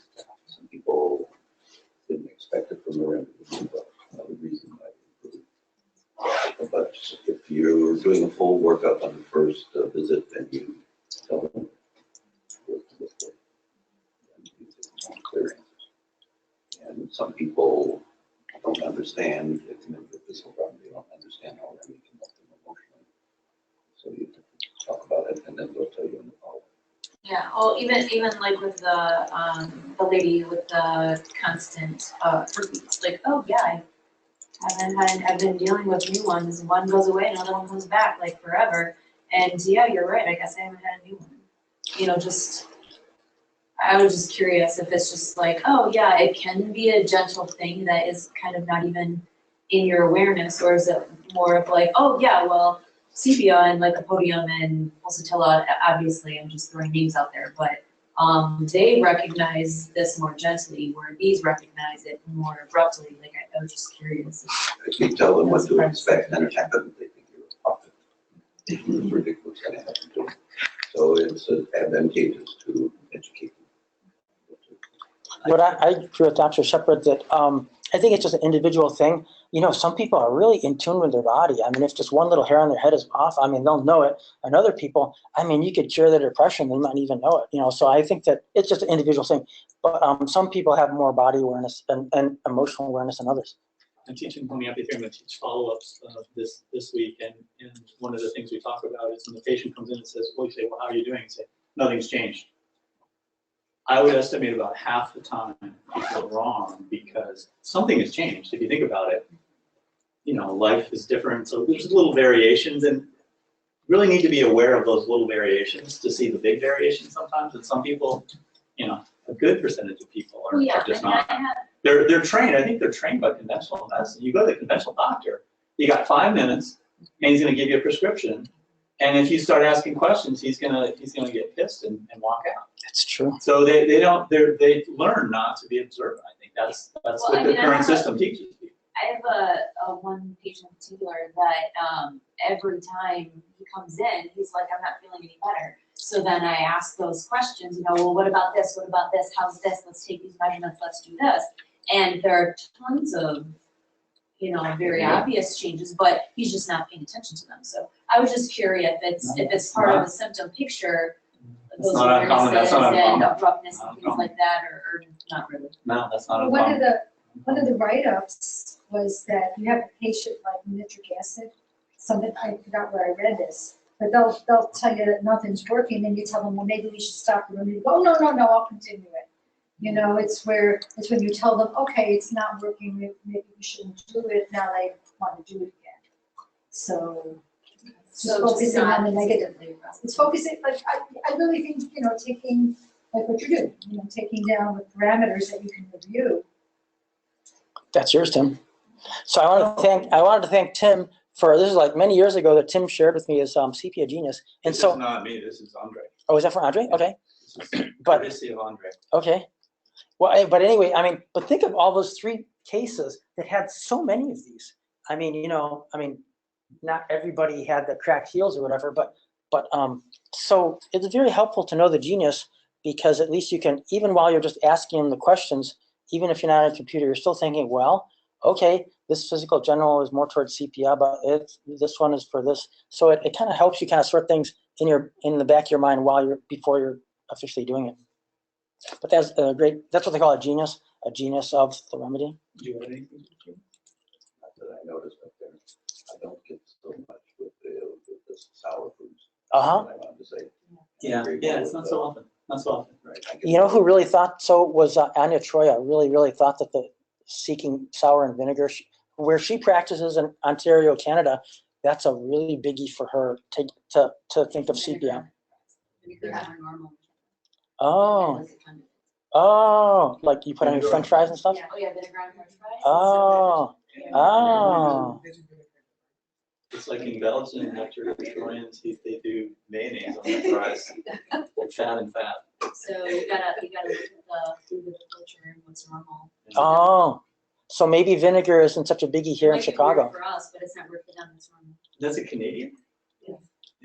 Okay, Oh. I'm from Michigan. We're like Close right to across Canada. the border. So yeah, that was the big thing, was make sure when you go to Canada, don't ask for ketchup. Get the vinegar for your friend. We'll all turn into sepias. So we want to take a 5-minute break, and then Dr. Joel Shepard is going to enlighten us on Hahnemann's assumptions, allopathic assumptions. Don't go away. And then after that, we're even talking about, for a few minutes, this vitiligo case, which you guys, did everybody get their paper copy of the vitiligo? No, Bob, every time that anything comes up that's like near sepia, I'm like, if it comes up one, I always question the other. Assumptions. The presentation that you did. Do I have to make any assumptions to put it in the computer? Because at the time that you did it, I had somebody that I was bouncing back and forth between the two as well. And then you did your presentation and so know, every time I'm like, yeah, but how do you feel about the sun? Yeah. No, it's really important, yeah. So even Which though one? you're Assumption is the third one, as you're or fourth. practicing it yourself, there's always somebody else that is important that you're connected to.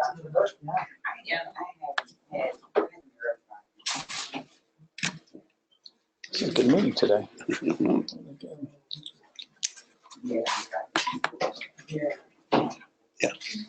Ooh, I like your background. Fine. Choose a different one for each of the slideshows, depending what mood I'm in.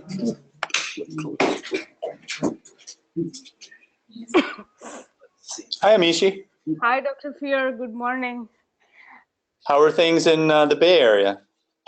Not good in my house. I was sick the Oh, whole what's- last week, and both my kids have the flu. The dreaded flu. Did you guys test? Was it like Yeah, it was influenza A, positive. influenza B? Yeah, it is influenza A. Oh boy. Yeah, and it has been so terrible. 3 weeks, my whole household is running 107 fever. 107? Yes, my daughter had 107 and we couldn't believe it. We saw it and we showed it to the pediatrician. She couldn't believe it. But yes, and then so I just picked her up and put her in the bathtub. Like just Good for sponged you. the whole body. Yeah, Good for and you. yeah, it What was. remedies helped? Did you find any remedies that helped? I tried Nux with her. I tried Pulsatilla because she did throw up. So it was more, I thought it was stomach flu. And then I tried arsenicum. These 3 remedies for her, but it did. I thought they were helping, but the fever used to come right back. Here we've had some success with eupatorium sometimes, and Yes, I thought about maybe them, but Gelsemium she, occasionally. yes, but she did not have the thirst. She was pretty much thirstless throughout. She didn't have those pains. So I was, I did keep eupatorium in mind, but no. I tried bryonia too because what was the reason I gave her Oh yeah, bryony. Yeah. Yeah, I've had bryonia some and bryony. gelsemium because the weather was wet and damp and cold, and then it got warm suddenly one day. So then I tried gelsemium, but nothing worked. With me, for some It's a reason, particularly bad flu season this year. It seems here in Yes. Chicago it's really bad too. Yeah. I had 104 fever for 5 days straight. Oh my God. Yeah, and I tried. For me, I think Nux vomica. I took Nux vomica, and for some reason, the fever didn't come back the next day. Wow. So I was so happy. But for 5 days, yes, straight I had fever. And my daughter had for 1 complete week. So we started on Tamiflu finally. And now my son is sick, and he's on Tamiflu. Did the Tamiflu make a difference? Yes, I think yes. So How much of a difference did it make? So the fever reduced. Instead of getting it every 6 to 7 hours, the fever used to come back after every 6 to 7 hours, even on ibuprofen and Tylenol around the clock. How often do you give Tamiflu? How many times a day is Tamiflu? Tamiflu is twice a day, and it is spacing out the fevers to about 16 to 18 hours now. Say that again. It's every 12 hours or twice a day, and it was doing what?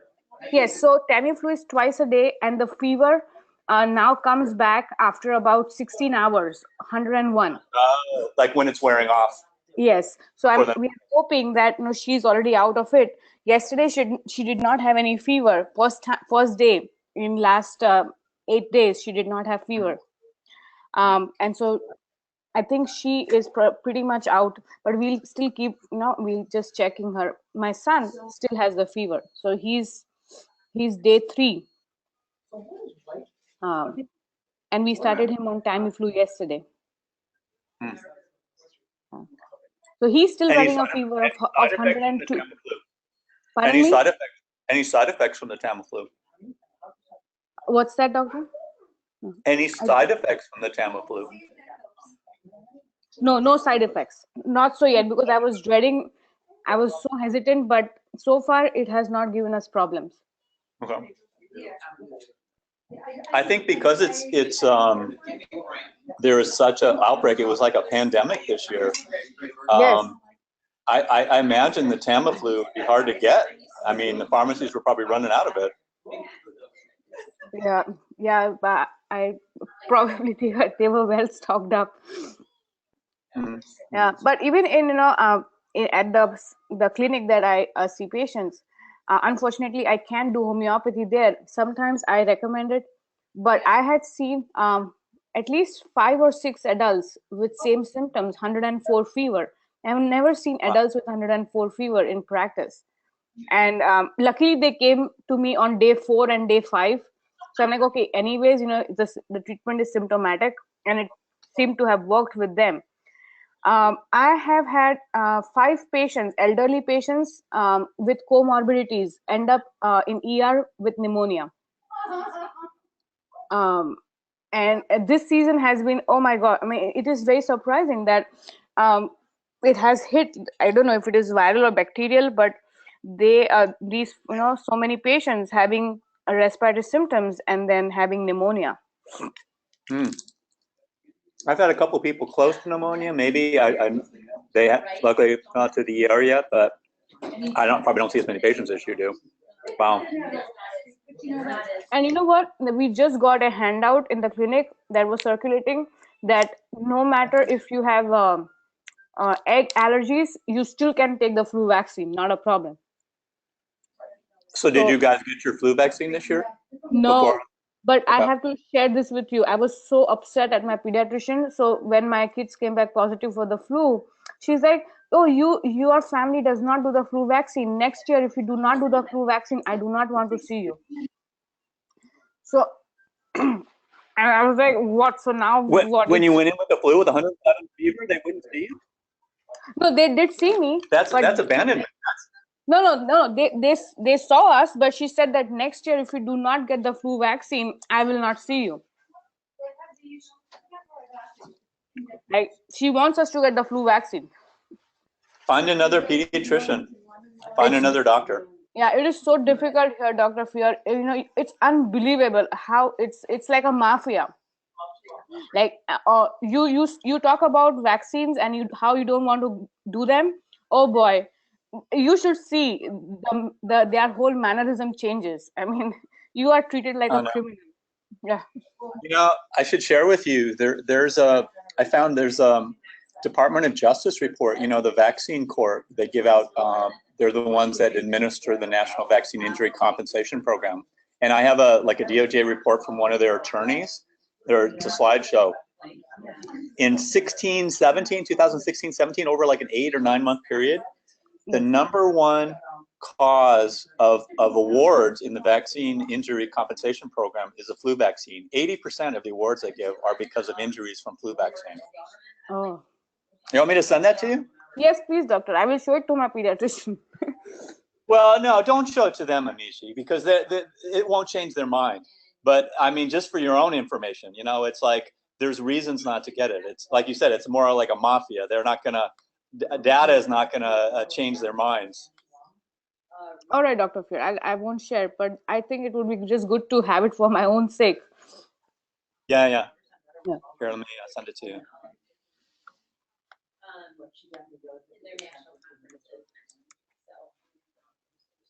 I'll send it to Jeff too, in case anyone else wants it. Okay.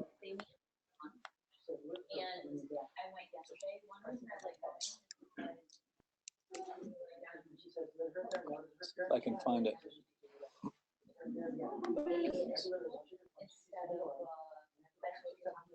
So you're over it now? You're feeling better, or? Yeah, I'm over it. I still feel weak. I had terrible back pain. My paraspinal muscles were so stiff out of nowhere. But during that period, I could barely lay down on my back, and I just feel a little bit weak. So I take arsenicum here and there, and it makes it. Now I'm feeling much better, almost back to normal. Okay, good. Yeah, arsenicum. I had a couple patients who recovered from the weakness with the arsenicum too. Man.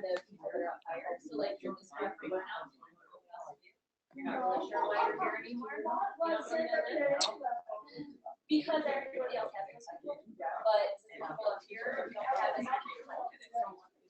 Yeah, you're unfortunately in California. You guys have no choice about vaccines anymore. No, sir.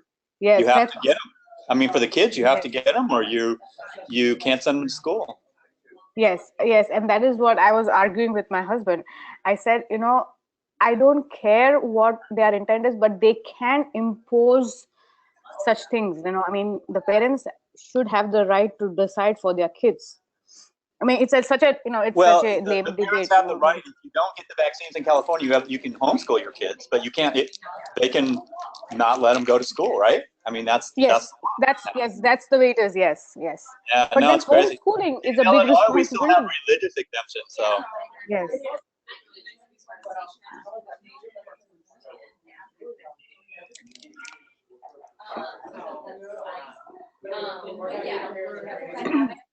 Mishi, too, I'd like to talk sometime about when you're recovered. Maybe we'll talk about the membership stuff. Yes, But maybe yes, next Dr. month, okay? Yes, I would like to talk to you about. I was just going to tell you that yes, Dr. Fear, maybe we should talk about the membership. Yeah, yeah. But next, we'll do it next month. Okay. And they don't have an issue with, well, they don't know.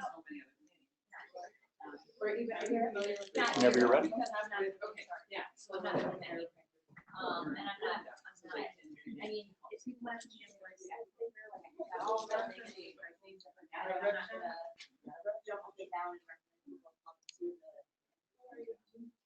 I'd rather. But I'll do them on my own, or, so this is my license or. On the board. I know what. You have an RN license?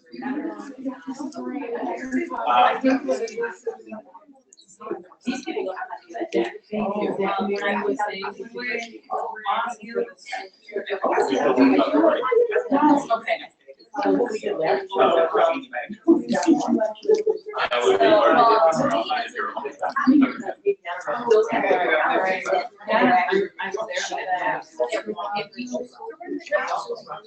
They don't know they just do it here. No, I'm talking about here.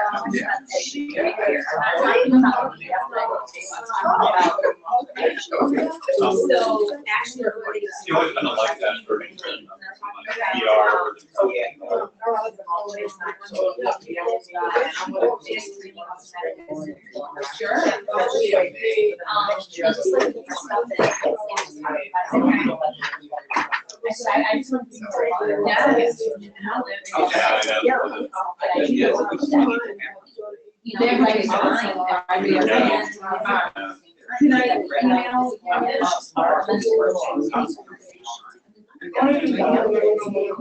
well, yeah, it's because you know what? And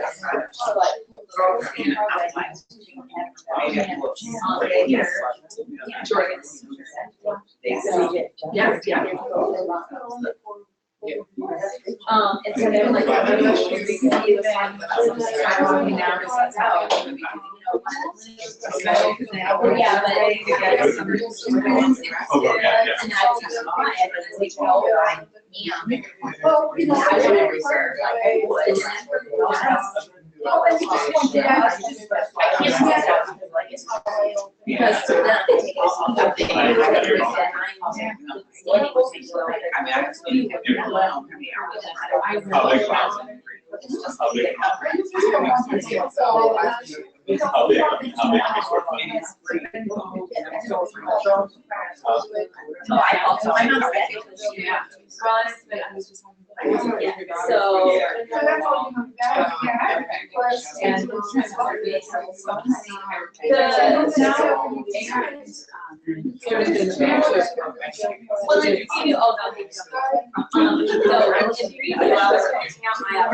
there, because they don't see them and they're not open to the possibility that. So then I have email so we can get some. Challenge. Well, maybe in the future, it might need to be about. I don't really care. Like, it's not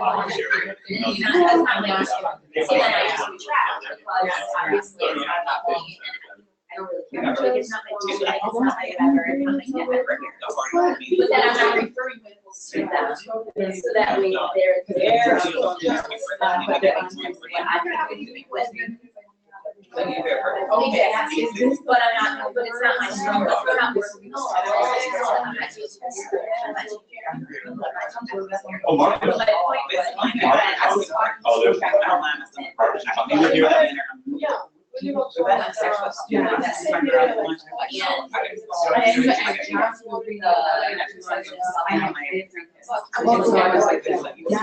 But now I.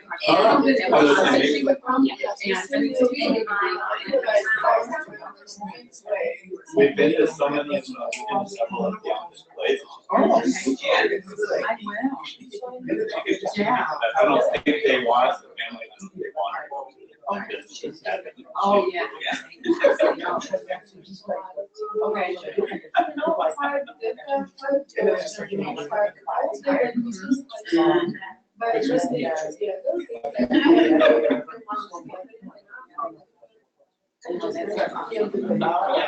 the one that the time is doing quick works for us.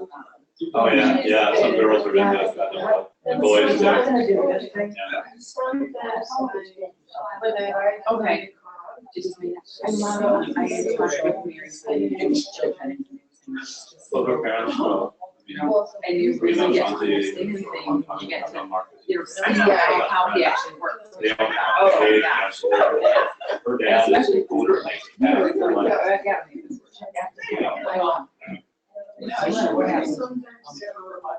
Right. Okay.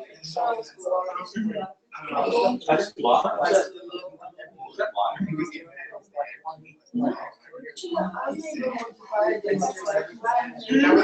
Okay.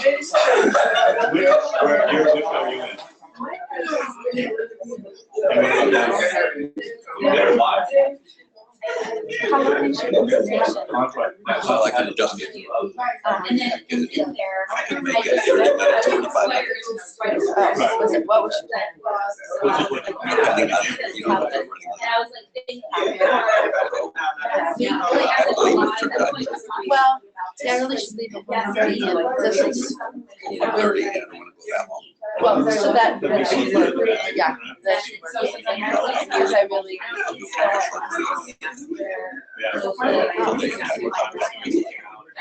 But I'm going to think about that. First of all, there are certain things that come up.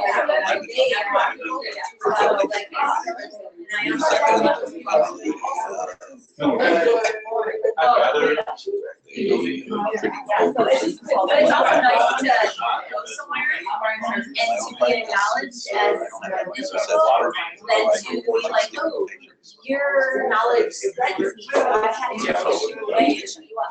Like, oh, yeah.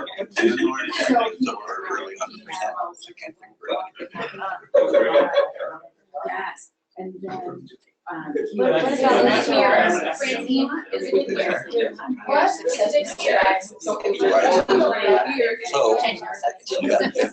if it's a sulfur case, then I have more success. It's an ending or a It's not a sulfur case. Oh, well, then I don't. Yeah. yeah. I do know the It's a psoriasis.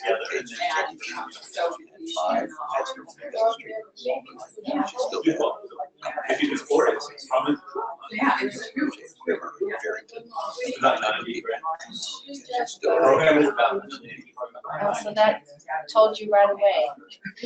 Very first case. Not to beat yourself up if it's not gone. So I never tell patients I can cure psoriasis. Yeah. But occasionally that happens. I have one that I thought phosphorus, and I just kept saying, you know, I don't think this is working. It's better, it's less, and everything. And then as it's second year, I have to admit, it must be working, but I don't understand why it's working. Oldest son or I mean, something? it fits his Gonna be as good. Some people, vital force. But I mean, it's better than we have another person I can't find a remedy. It's I mean, she never stresses, never. It would be good to do It's not about the remedy. It's just, oh, I read it. Yeah. I didn't realize. Anyway, his stress is that he is dark skin. I don't know. It's a difference. I mean, do they, they're. So, you know, we've had a lot of people from India to be cases. See varying degrees of success with what's called So just have, I mean, he's satisfied, that's less. So in India, especially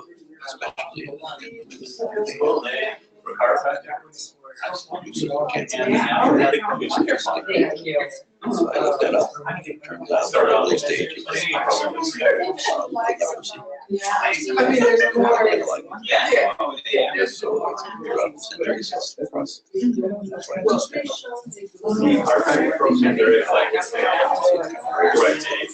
It's not just crack. You learn a lot of that. Right.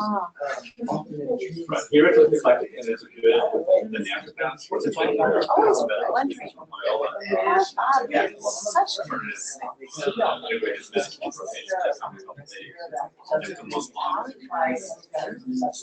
they love balls. But it's like they get on the class, they bring the class, and you know, naturopaths. I've never seen him like that. Them, it's all like, you're not just like that road. You're heading about, He just left it. I'm unlucky. People who have vitality. You know, the eyes already have to work. So I think, I have so much of the men's. Okay, everybody, take our seats. Dr. Shepard will enlighten us now with assumptions of homeopathy and assumptions of allopathy. all right. Why are we going to cover this subject after such nice practical information from Dr. Signori? So as homeopaths, sooner or later, you have to stand back. Do we want to record? Yeah, that's fine. That's fine. Yes. Let's record. I'm sorry. This way, people who aren't here can benefit too.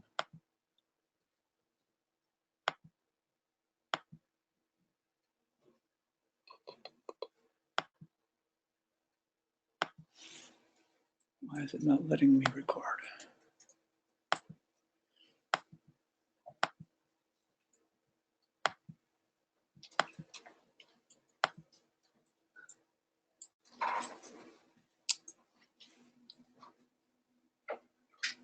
You see how to record? I don't see anything on this. I think it's a sharing thing, but it's not. It's not. Let me make you a presenter, or let me make you an organizer, Leanne, and see if you can hit the sharing tab for record, and then you can record it. Because I'm not able to for some reason. And we're already being recorded, looks like. Already recording. Oh, you're recording? But When I do that, it shows me, so. you're recording, Jeff? No, I've not. I thought you put the. So you can record Joel's, and I'm going to make Leanna organizer too, so she can record too. So we'll have two recordings. I'm not able to record. I can't. The sharing tab doesn't work on mine. I think it doesn't record because it's already recording. I don't think so. It was earlier, if it stopped, it says the session is being recorded at the bottom of my screen. Oh, okay. Okay. You've got it right there above your GoToWebinar session. Okay. You're right. So Bob, I'll have to remind me to I'll have to throw out your part. I can cut out your part. Yeah, I'm sorry. I didn't. Where does it get recorded? To the hard drive? On our machine? Yeah, and it compresses it. So then if people aren't able to watch it live, they can, see it another time. If I want to see it again? Yeah. Give me a thumb drive, I can give it to you. It's like, it ends up being 2 hours, ends up 3 hours, ends up being like a gigabyte or so. Okay. It's not that big. Yeah, but if you turn it on so that way it's like my webcam, then it's showing. I turned it on and then I was just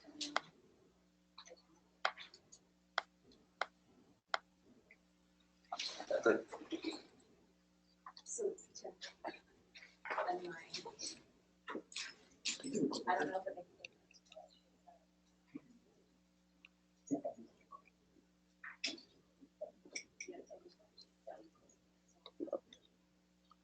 So we'll start then with how is it that homeopathy has such a different database? That is, different definitions, different observations, different principles, different science. Excuse me, on the screen, though, it just says we're not seeing anything yet.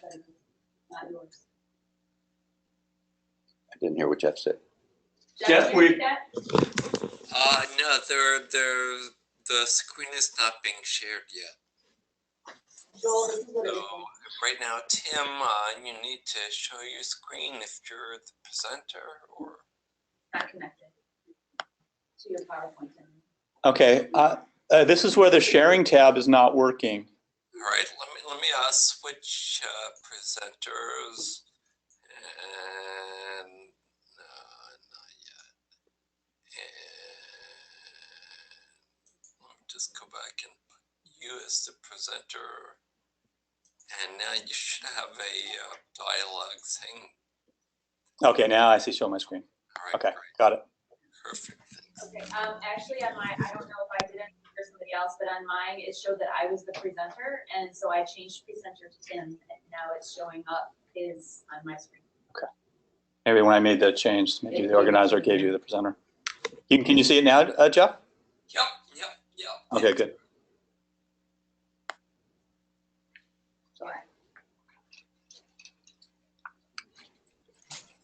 So let's see.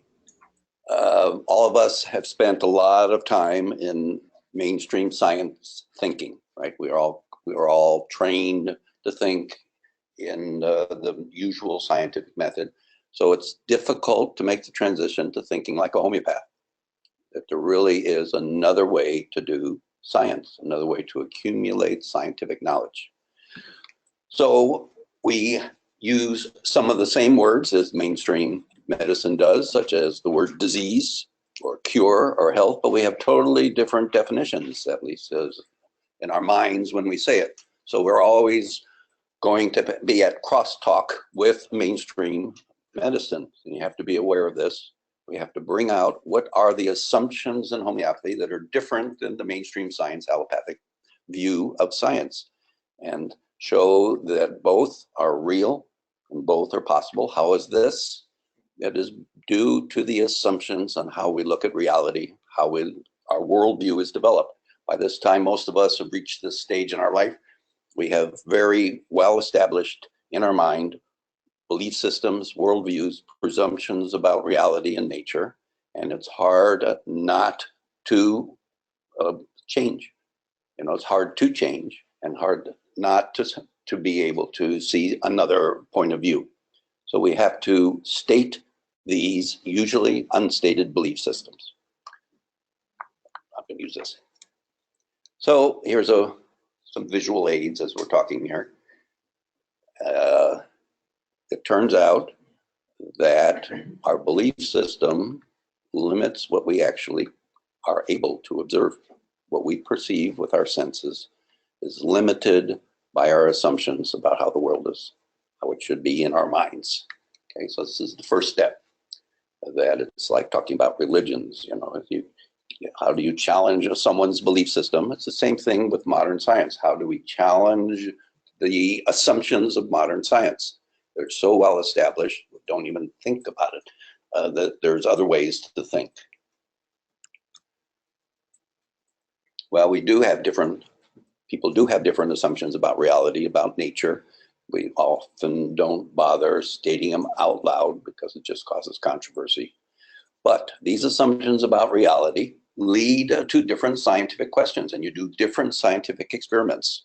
And the different experiments lead to different scientific methodologies. So for instance, if we assume in reality that everyone has an etheric body and an astral body, then you're going to do experiments that might show what the conditions or measurements are of these bodies. If you automatically assume in your worldview that these things are fantasy, not real, you'll never do a scientific experiment, so-called, to prove or disprove or look at the limitations of these words. So you have to open your mind to different ideas. If you never can believe that there's anything like seeing the future or that there are psychic abilities, then it doesn't matter what experiments are done, you're never going to believe them. And you wouldn't be interested in doing those experiments in the first place. Let's say you want to do a study on what strengthens bones for osteoporosis. If you've come up through the ranks in the National Institute of Health, then you know all about chemistry and physiology and pathways in the material body. And so you're going to do experiments with medications or chemicals, right? You're not trained to even think about such things as Tai Chi or yoga. You're never going to get an experiment from the National Institute of Health that compares Tai Chi with bisphosphonates treatment, right? They don't know anything about it. They wouldn't allow it. It's outside their paradigm. It's outside their belief system. It's outside their training. So then you can see there's a limitation in the type of science experiments that are done based on assumptions, based on beliefs, and that's what we're trying to clarify. What are these beliefs first in regular medicine, and then our beliefs in our worldview in homeopathy.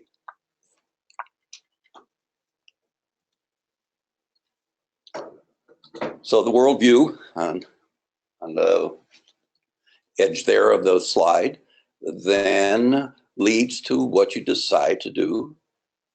Your methodology, specifically in homeopathy, it leads to a different methodology than mainstream science, and therefore we have different treatments and different actions.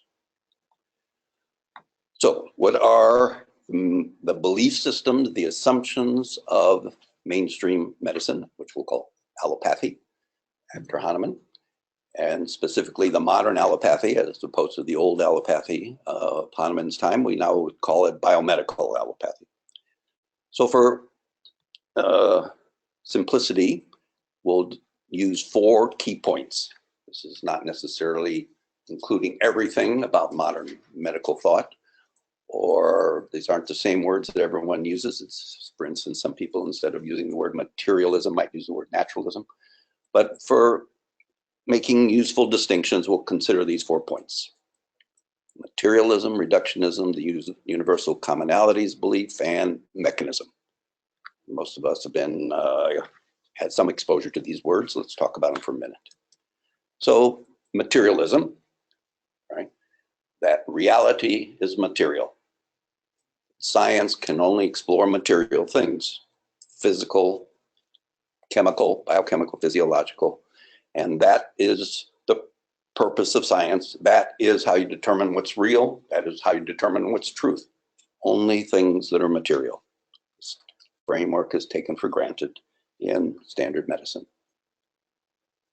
We're talking about mainstream. There's always people that have original ideas, but this is the basis of most of modern medicine. So here's an outsider from modern medicine, Sheldrake. Some of you might have read some of his books. 200 years, this belief system has ruled the way science is done, that by physics, material physics and chemistry, that we can discover what reality really is. Right? So it's based on the belief of materialism. We'll answer all the questions we need to know about things around us. Second, reductionism. Most of us are familiar with that.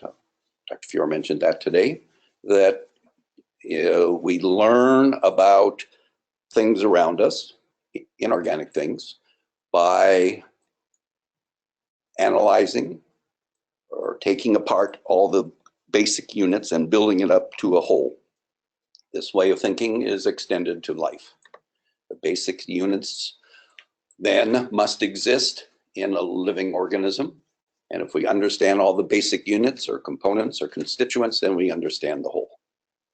These units are just things. senseless and purposeless. They're just things to learn about how they function chemically, biochemically, physiologically. And then we can understand health and disease. This is the assumption of reductionism. That is, you go from the smaller to the larger, or from the so-called simpler to the more complex. You build up like building blocks until you get the whole. This is an assumption of science. This isn't scientific methodology. These are assumptions. Third assumption is that we all obey common laws, natural laws. And a law in modern times means it can be explained exactly. Exactly means mathematically. So then there's the belief system that since there are laws in physics, like,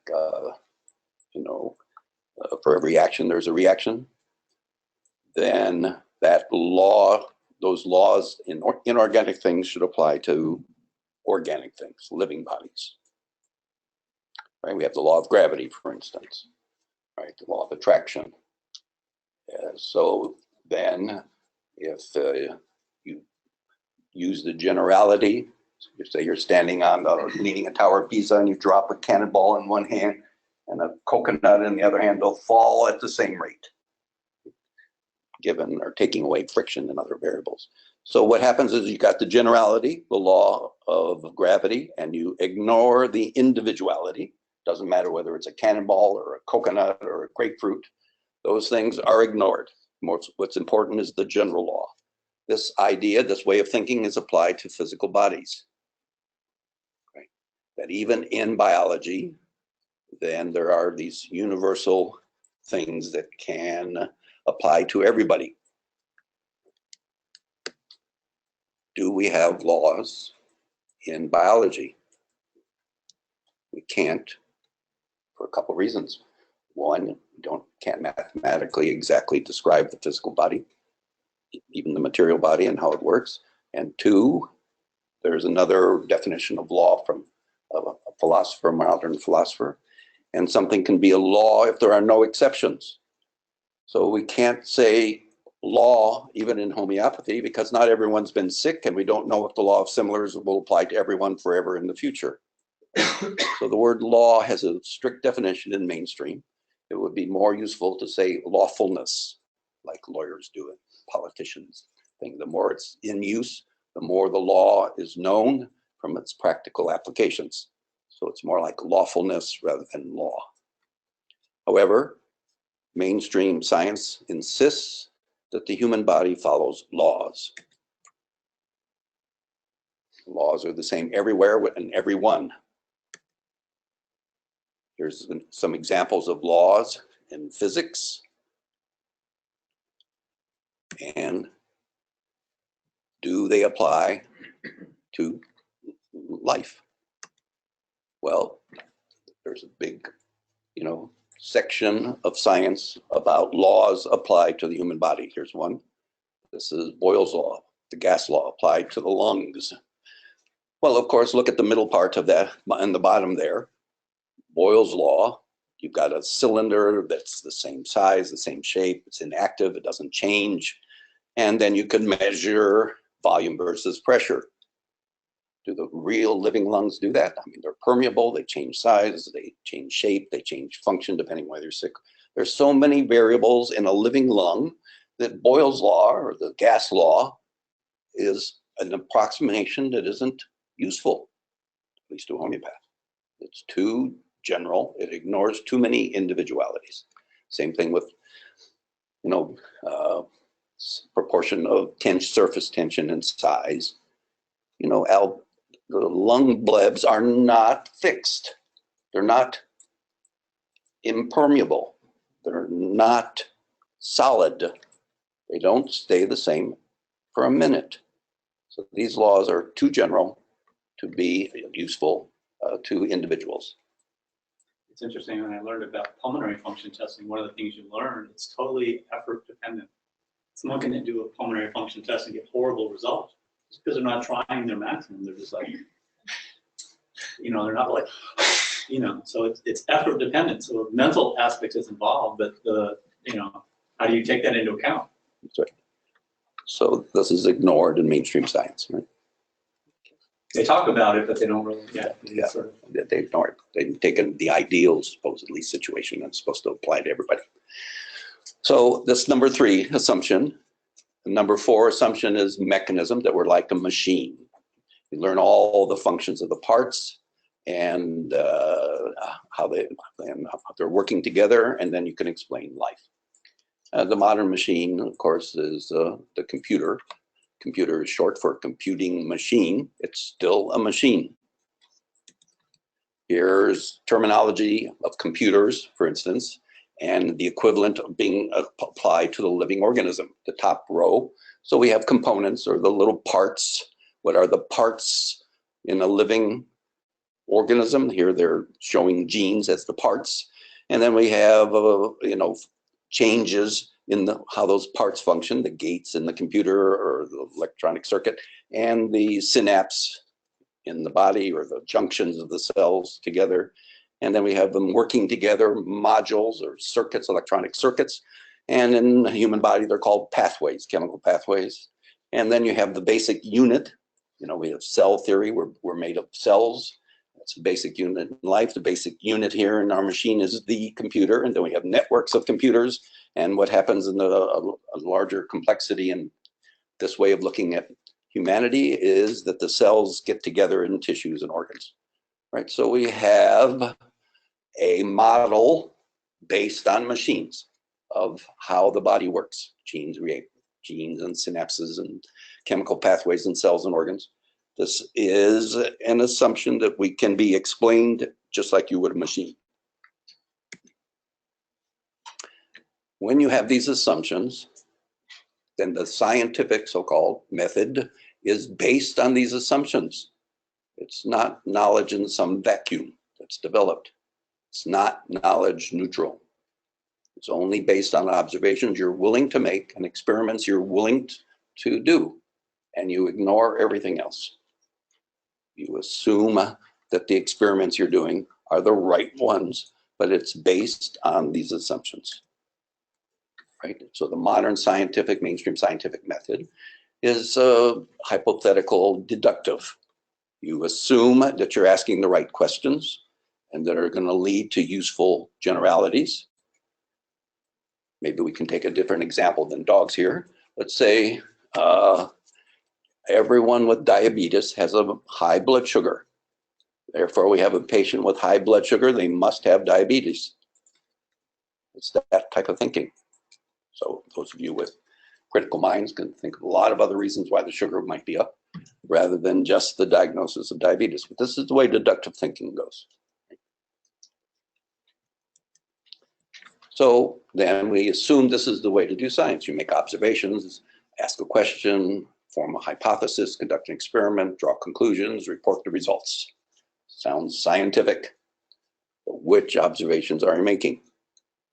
Remember that poem, parable about the blind man trying to decide what an elephant is? When one blind man touches the leg and thinks an elephant is a pillar, and another one touches the tail and thinks the elephant is a rope, and another blind man touches the trunk and thinks it's a hose, and another one touches the ear and thinks it's a fan. Well, let's apply that a little bit more modern. So in the modern scientific, reductionist, materialistic way, you're only allowed to see an elephant by looking through a microscope. You can never take your eyes off the microscope. Is a microscope ever going to tell you enough to determine what a whole elephant is? At least to some homeopaths, that's the way we look at modern mainstream science. Right? They have limited their observations in such a way that they cannot see holes. You don't see the whole thing. It's limited by your assumptions that you could only know a real elephant by looking through a microscope. This is our example here. All right, what about homeopathy? There are assumptions in the homeopathic science. Right? We need to bring them out and have everyone recognize what those assumptions are. So we know exactly how we're different than mainstream thinking. Okay, so here's the aphorisms, not the only aphorisms where these terms come from, these key points. And you can see for simplicity, we've also decided to use 4 assumptions here, 4 words or 4 phrases. Right? Dynamic force, or the dynamis, or the vital force, the wholeness, the singularity or individualizing, and the dynamic resonance. So how do we talk about that? Dynamic force, then it's our observation. Did we make it up? Is it just a belief? It's an observation that most cultures, most of history have made and use different words for it. Only in modern mainstream science do they deny that there's an energy body, whatever words you use.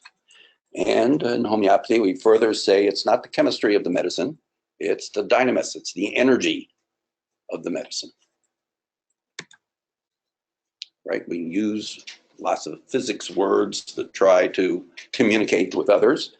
So the energy body, the energy of human, is a vibration, and we assume, as some physicists do, that matter is secondary to the energy, secondary to vibration.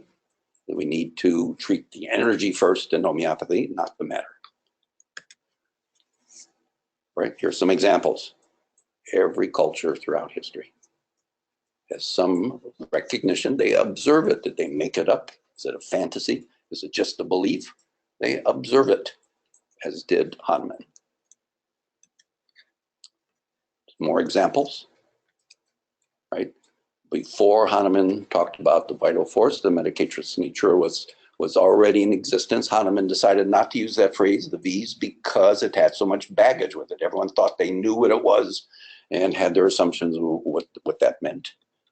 But here, Hippocrates, 2,500 years ago, talks about the natural forces are really what heals. I mean, even homeopathy remedies don't cure anybody. It's only how they make the body work differently that brings about the cure. Medicines don't cure anybody. Only the body cures itself if it's energetically better. So Hahnemann didn't, the term vis, medicatrix natura, was there at Hahnemann's time, but he used vital force instead. That's right. Was that a new concept or a new terminology at the time? It was popular, right? In the first editions, up to the 4th edition, Hahnemann didn't mention vital force or anything like it at all. He just made his observations. But people kept asking him, well, how does this work? So what was very popular, lots of experiments were being done, and they used the phrase, the vital force, Lebenskraft. Everyone was experimenting on it in Germany. Okay. So he used that language to try to communicate what he was talking about, an energy body. So he used a popular term at the time, what everyone was calling that, the beast or whatever at that time. That's what he used. So yeah, so before Hahnemann, but the bees was there from the times of Hippocrates and before, depending which culture you're talking about. So he didn't use that phrase. Now, what happened? In Hahnemann's own lifetime, right, he changed the terminology. All of a sudden, everyone in Germany knew what the vital force was, and everyone had a different definition. So he went back in the last edition and started using different words, vital energy and vital principle, and crossed out vital force. Right? So it's not what is the vital force, it's what it represents in a practical way to heal people that Hahnemann was interested in. So don't get stuck with the terminology. You can call it chi, you can call it whichever word is, comfortable for you. In modern times, you might have to say healing capacities. Forget all these other words like dynamis. So you have to adjust to what's going on in the culture at the moment.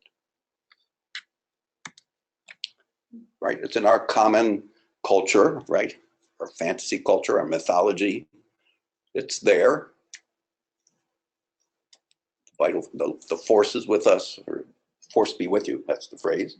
And look at, he uses the word luminous, right? How many scientists use the word that we're luminous as human organisms? But it's in the popular mind. Okay. Number 2, wholeness, unity of body, mind, and vital force, or dynamis. This is a wholeness where things are, if you irreducible, indivisible, meaningful. Every part reacts to a medicine, and that's based on that assumption is one of the reasons why we only give one medicine at a time, right? Because we have a wholeness, a unity. And the only way you can cure that wholeness is to give a remedy for the wholeness. If you only choose some parts of the body to address, some parts of the symptoms to address, you'll never get a complete, real cure in the Hahnemann sense. And you have to address the whole or you don't have cure. A living whole is the phrase Hahnemann uses when you translate it to English. Lebende ganz. Here's a kind of a graphic representation of parts and wholes. So reductionism would start with the 4 puzzle parts there at 9 o'clock on the circle and work around to 6 o'clock, 3 o'clock, and noon. But a homeopath would start with the top, right? The wholeness is first, inherent, meaningful, irreducible, and from the whole come the parts. Right? Totally opposite to reductionism, right? You think of a seed or a germ or an embryo, right? Parts differentiate from the whole. It's not that pieces are added on to make the whole plant or the whole baby. The whole is already there. So we start with the wholeness and then differentiate into parts. Right? This is a different approach. This is what we mean by wholeness.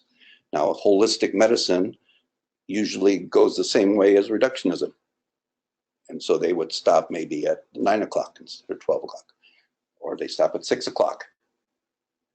Right? They have, their wholeness is built up from parts as well, but they have different stages of wholes. But in Hahnemann's wholeness, you start with wholeness, meaningful, irreducible. As soon as you investigate something less than the whole, you'll never get a complete cure. And I use the word singularity because it's more a physics word than individualizing, but that's the word commonly used by Hahnemann. Individualize. The person is an individual, the medicine's an individual, the disease is unique. Each person has a disease never before seen in humanity, never before seen in creation. That type of individuality. Why is it so hard to imagine? Everyone's finger, their thumbprint is different, and the one on your right is different from the one on your left. Every star in the sky is different. But mainstream medicine doesn't allow the individualizing of disease. It generalizes.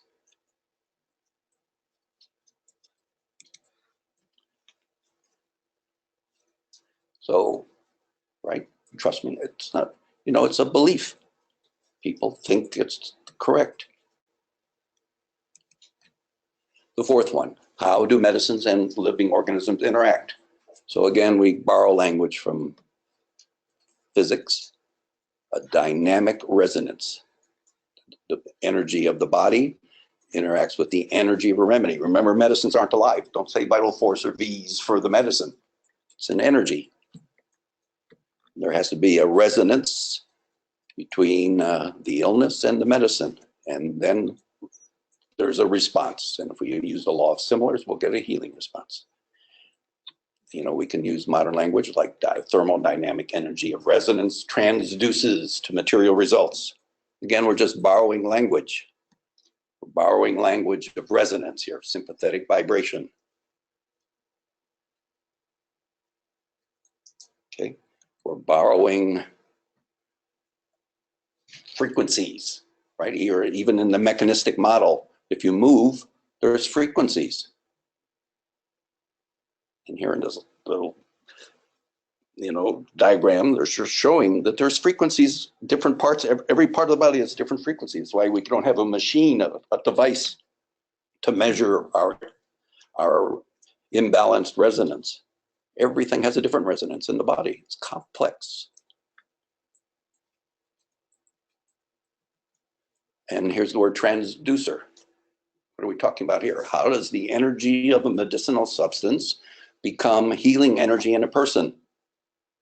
So we have, theories, but we don't quite know everything about it yet. But there's language in modern medicine or modern physics to use, transduction. One form of energy is transduce. Medicine energy is transduced into healing energy. And there's just some examples on the bottom of how they use that in regular medicine. You know, you have a waterfall. How in the world does that become, how does that light our lights here? How does it become electrical energy? It's by transduction, the general term. Transforming one energy to another. Okay, so with these assumptions, we can, these 4 points, we can develop the homeopathic methodology. If we make the observations based on these assumptions, do the experience and experiments. And from these observations and experiments, we have our own observations on the definitions of these words. Right? We make conclusions from our observations and experiments, and from those conclusions come the practical methodology, the practical principles of using homeopathy. Again, the assumptions came first, the scientific part of doing the observations and experiments comes second, and then we have a methodology. The methodology of homeopathy is more closely the inductive method to start with, where you make the observations first, you accumulate all the results of these observations, then you draw conclusions, and from those conclusions, you develop a principle. Now, those of you who want to go into it one step further, you know, we don't use just inductive reasoning in practice. So there's a modern word that some philosophers use. If you're interested, his name is Charles Peirce, and he's used the word abductive reasoning. That is, maybe your observations lead to a conclusion that may or may not be true. You do more and more observations until you get more and more true principle. That's abductive reasoning. It's more circular.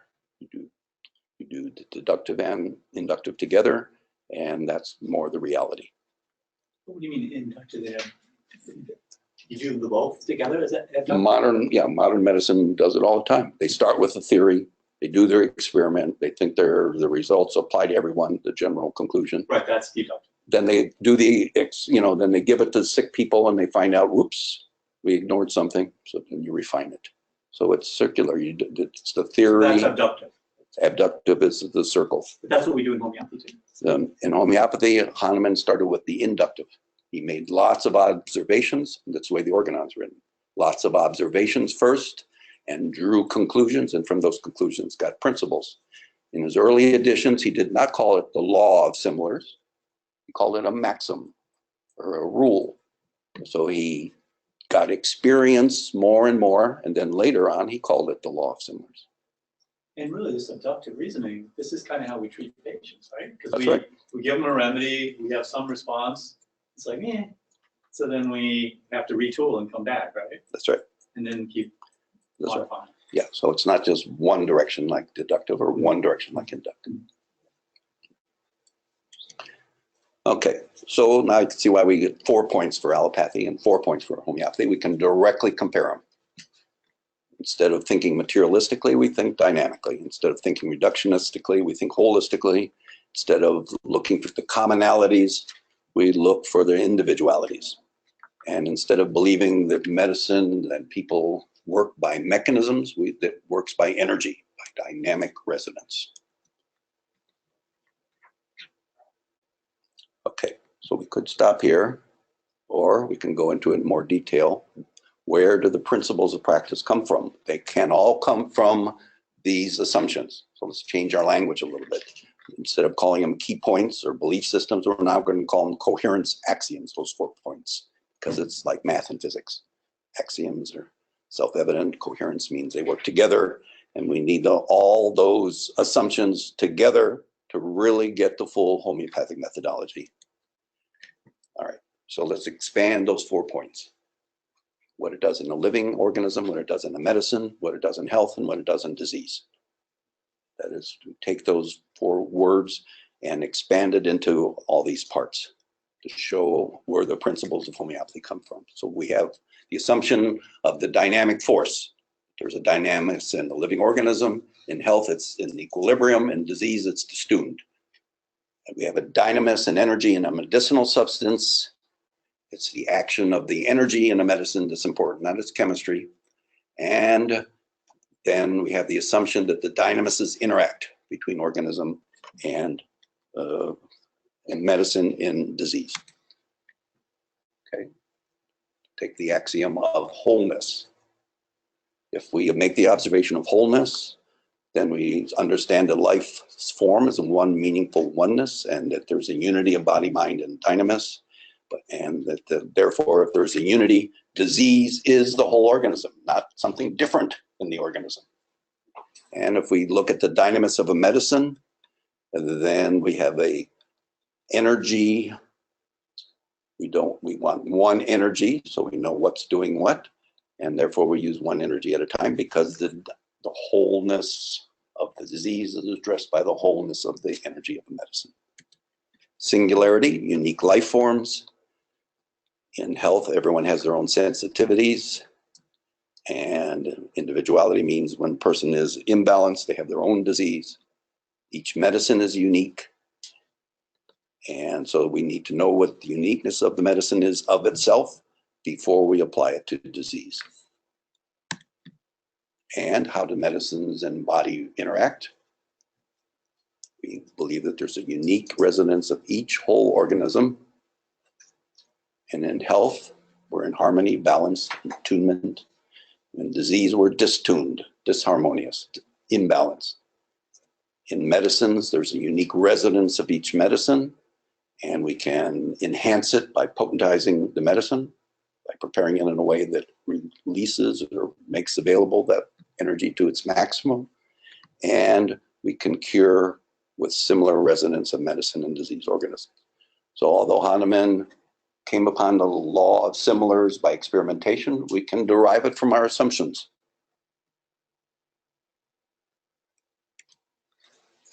Right? Summary, coherence, axioms of homeopathy.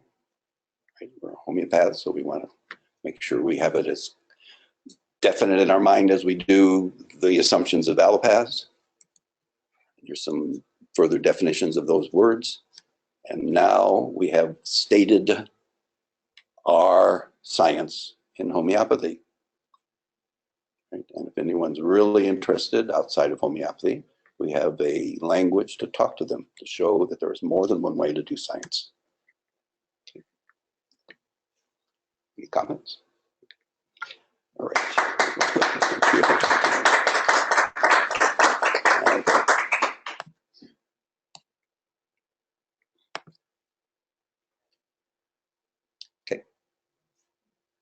Step aside and let's talk about vitiligo. There's got to be some questions for Dr. Shepherd.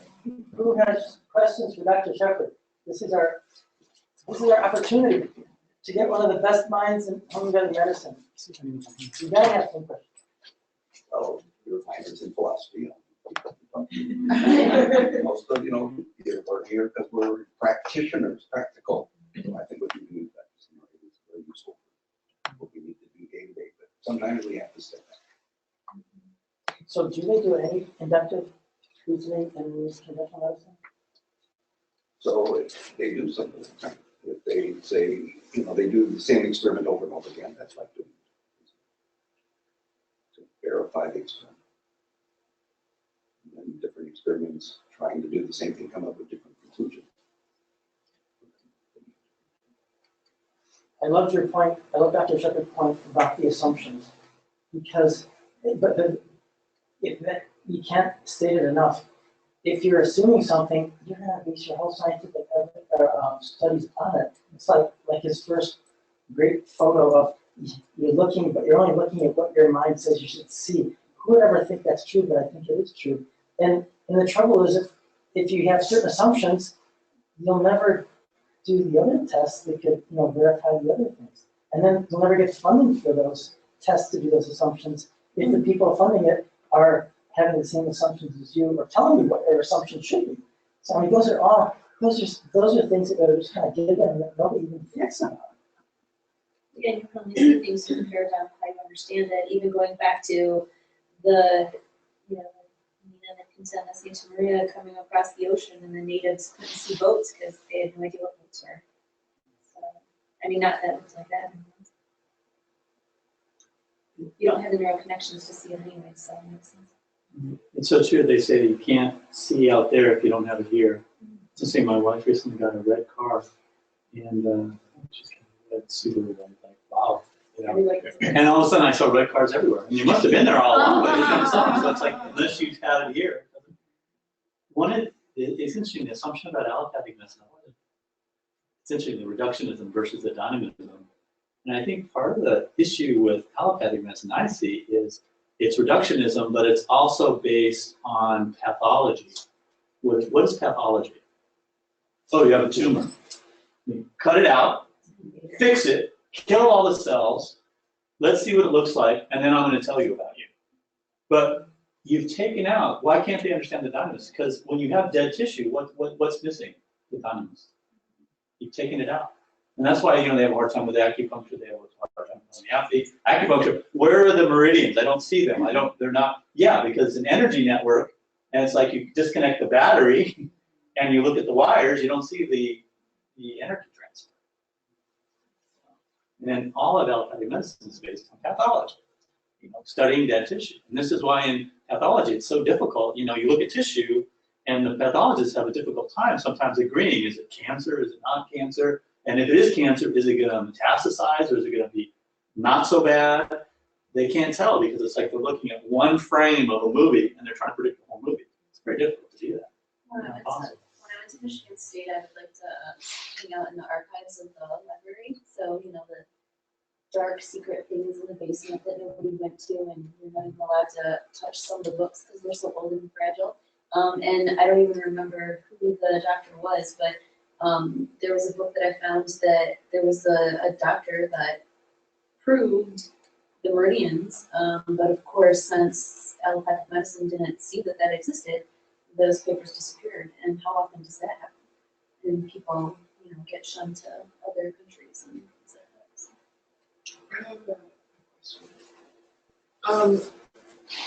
As someone who's practiced for a long time, how do you continue to have inductive reasoning? Because I don't know how to frame this, but if you do something over and over and over again, then you see this remedy, this, and these types of people, and it's good to gain that knowledge. But then if you have a remedy that does something different, because it's capable of doing something you don't know, how do you remain open to that? Patient's portion. All these nice CPA cases, another case that looks exactly like it, and CPA doesn't work. You have to have an open mind. You can't say it must be CPA, something's wrong with the patient. But that's what they do in memory medicine. Diabetes, you have to take these drugs for sick course. You have to take a statin. And if it doesn't work, we'll send you to the statin intolerance clinic, which they have to people come. So that's the method. You always have to look at the feedback of the actual benefit. The potency. It's a constant.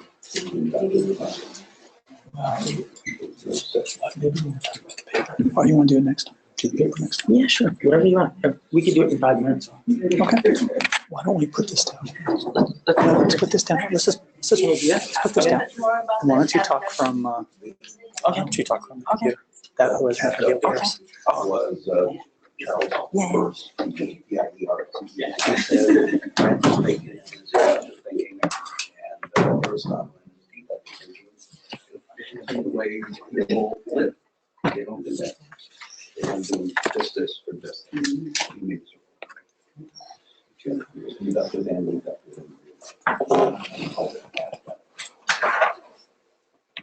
don't know, Bob. There's a wire in here. Wires. Inductive or deductive. In real life,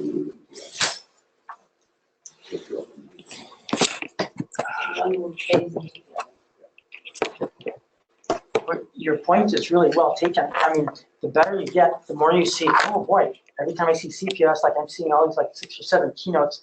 And then pretty soon you're like, well, you got to have all these 6 or 7 keynotes.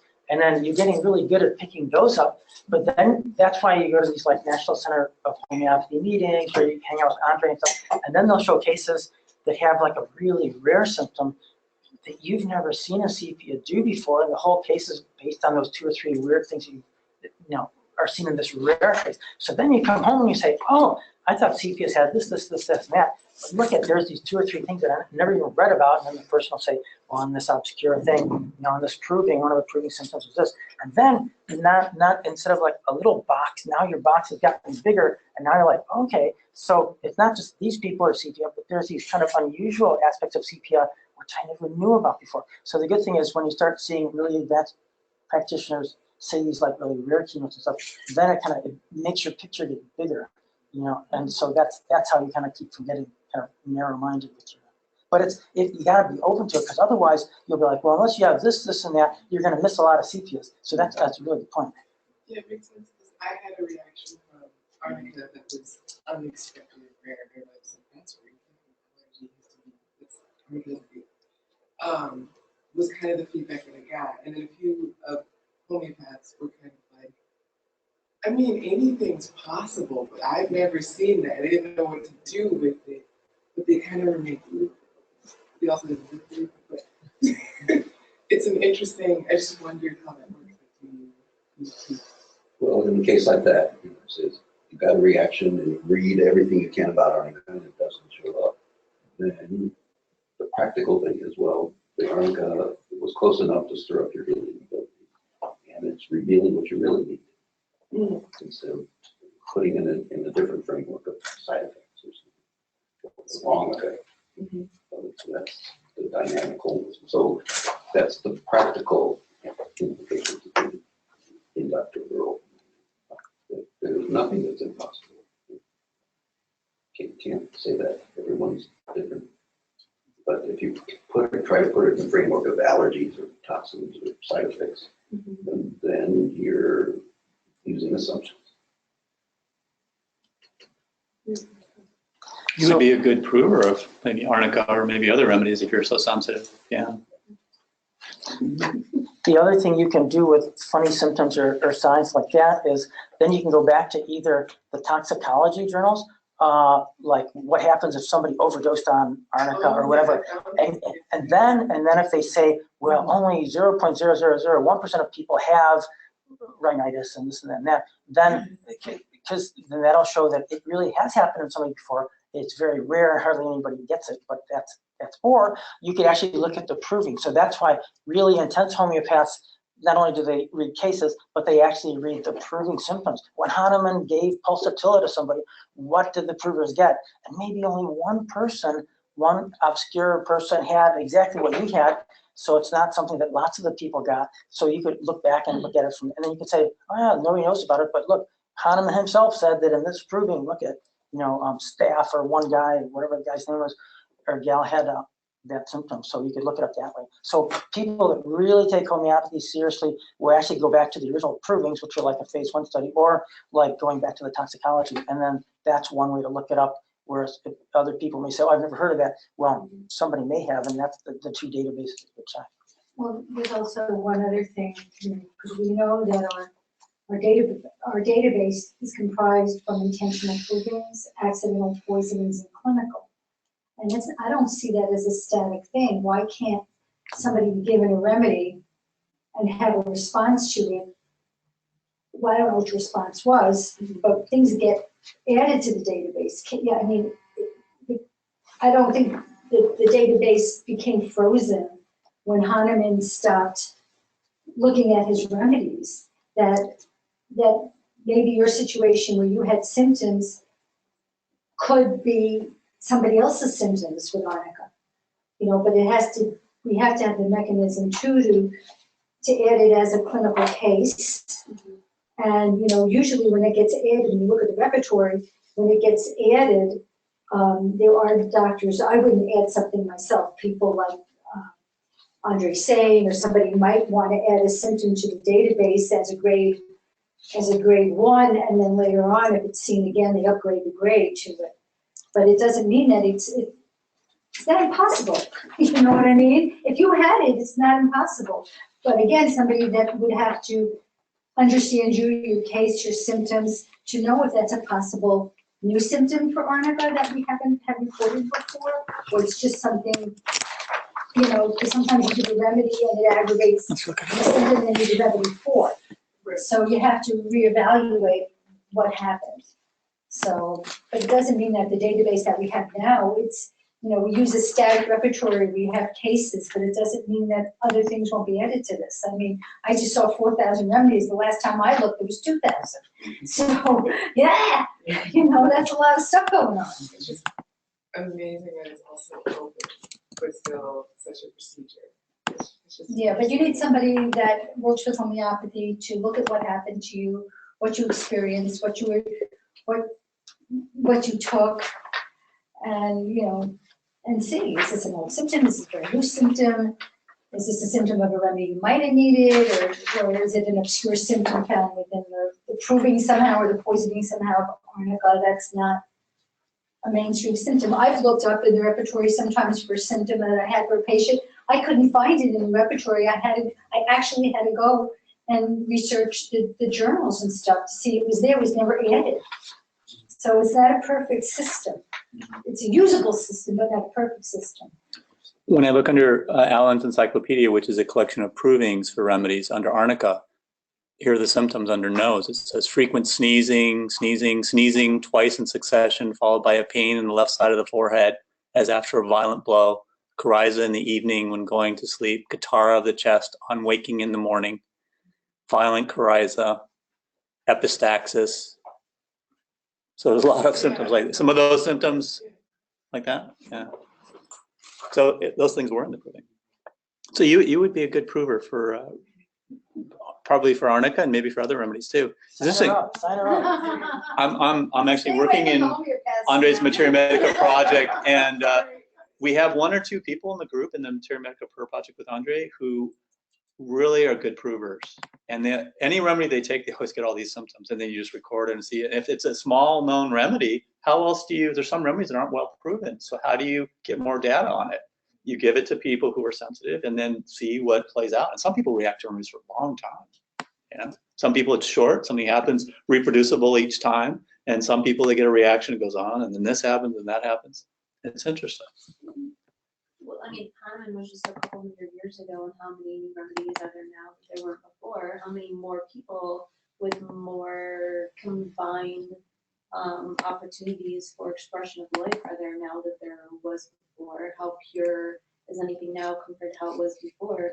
And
Hello?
Oh, is it now? Now can you hear? Yes. Okay, I'm sorry. It was muted. So Thanks.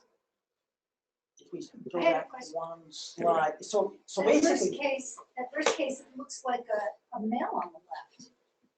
Where's the breasts? no, it's the same guy. He's looking. It's a different angle. He's leaning forward here. He's leaning back. But this is a guy with vitiligo, and this is the upper chest, and you can see that from there to there, it is a huge improvement. Now you may say, well, that's not clinically acceptable. I mean, I want to be 100% better. You got to understand, vitiligo is so hard to treat.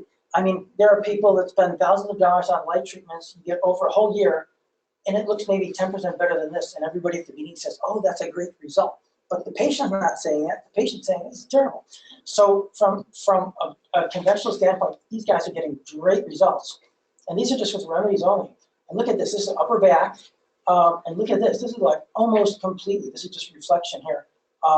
This is the lateral ankle, malleolar area here. And outstanding.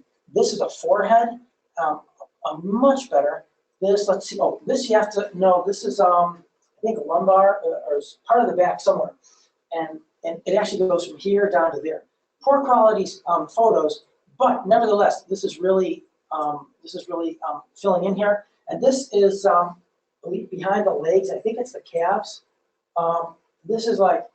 Or it looks like the thigh, posterior Maybe it's thigh. that posterior I think there's a thigh. buttock. It looks like the, So that's the one buttock, with the so- red light is, eagle, so it's the side. Just So, yeah, but this is the back of some part of the lower extremity, much improved. So I just wanted people to see that. In fact, if you really want to see it, if you want to see on the computer here, so even if this was a conventional study, I would have to say that they got really good results. But the amazing thing is, this is with homeopathy. I mean, vitiligo is extremely hard to treat with anything, including homeopathy. So what other things did you notice about the article?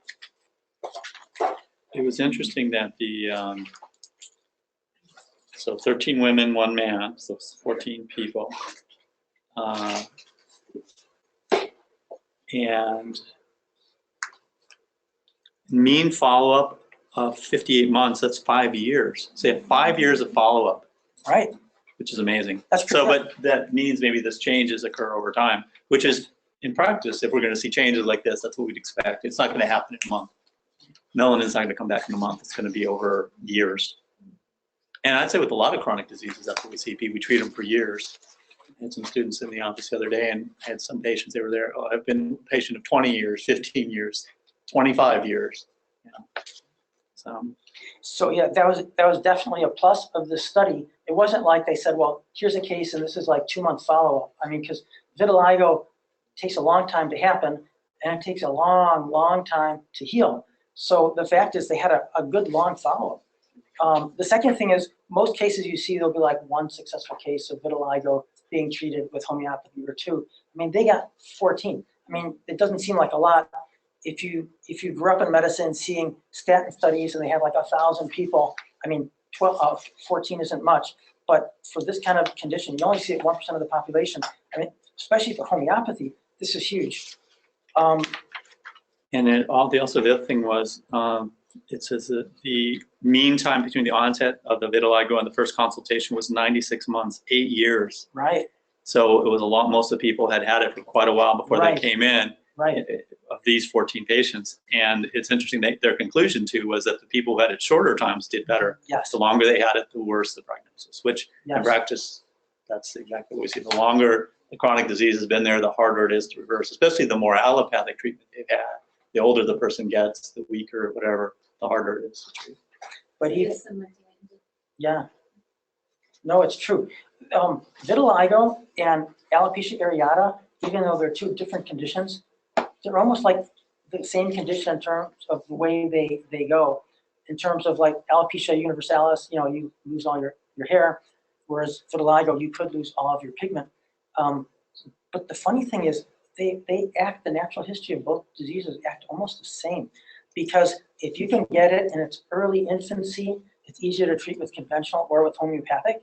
But if you haven't treated them and they've had it for 10 or 20 years and then you start, it's really hard. And also, both conditions, alopecia, totalis or universalis, and vitiligo. The other thing is, it's almost like there's two endpoints to treating them. One is, have we stopped new lesions from forming? And then the second thing is, okay, can we repigment or regrow in terms of hair? Can we regrow what's already been lost? Both conditions are so hard to treat that even if you can't get any regrowth of hair, or for vitiligo, regrowth of pigment, even if you can't get a speck back, at least if you could stop the natural history from getting any new lesions, from a patient standpoint, they might not think that's successful, but from a dermatologist standpoint, that's like really huge. So, but they said the same thing that we're seeing in clinical practice, and that is one of the things they said was the earlier you treat it, the better. You know, it's kind of like the best time to call the fire department is when, you know, your little corner of your kitchen, like the little waste basket is on fire, not when like 5 or 6, you know, rooms are like trashed. And that's what happens with vitiligo or with alopecia areata. The earlier you can get it, and I think that's true with doing a constitutional remedy as well. I mean, you're limiting the long-term damage and stuff.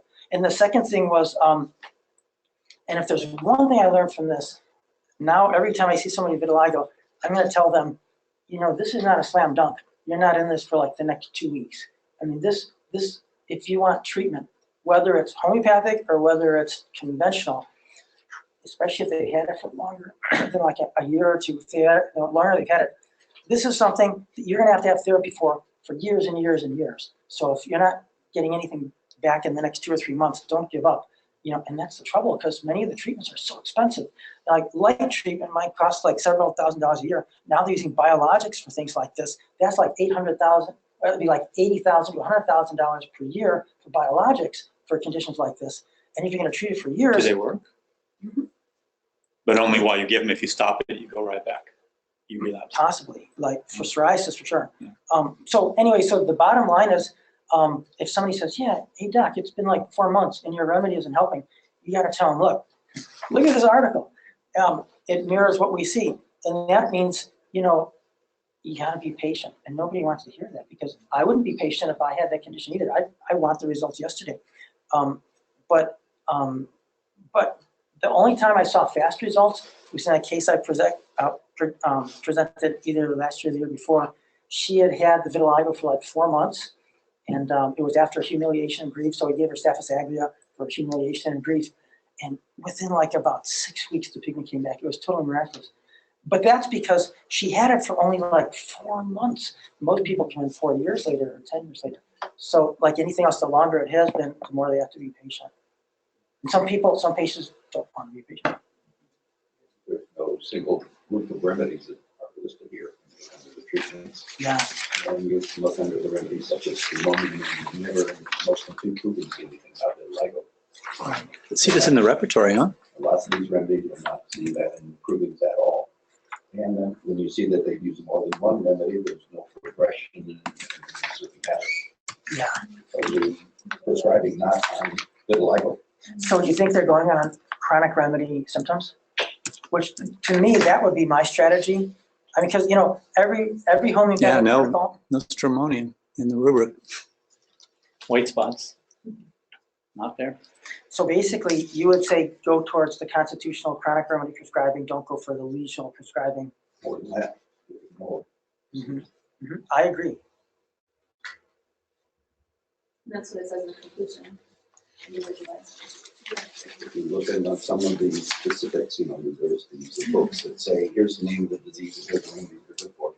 The only one they list in those books is the arsenicum. Right. Arsenicum, iodatum flavum, arsenicum something flavum. Sulfurinum flavum, Sulfurinum. which is actually, it's interesting, that's orpiment, which is that's the most common form of arsenic in nature. It's arsenic with sulfur mixed together.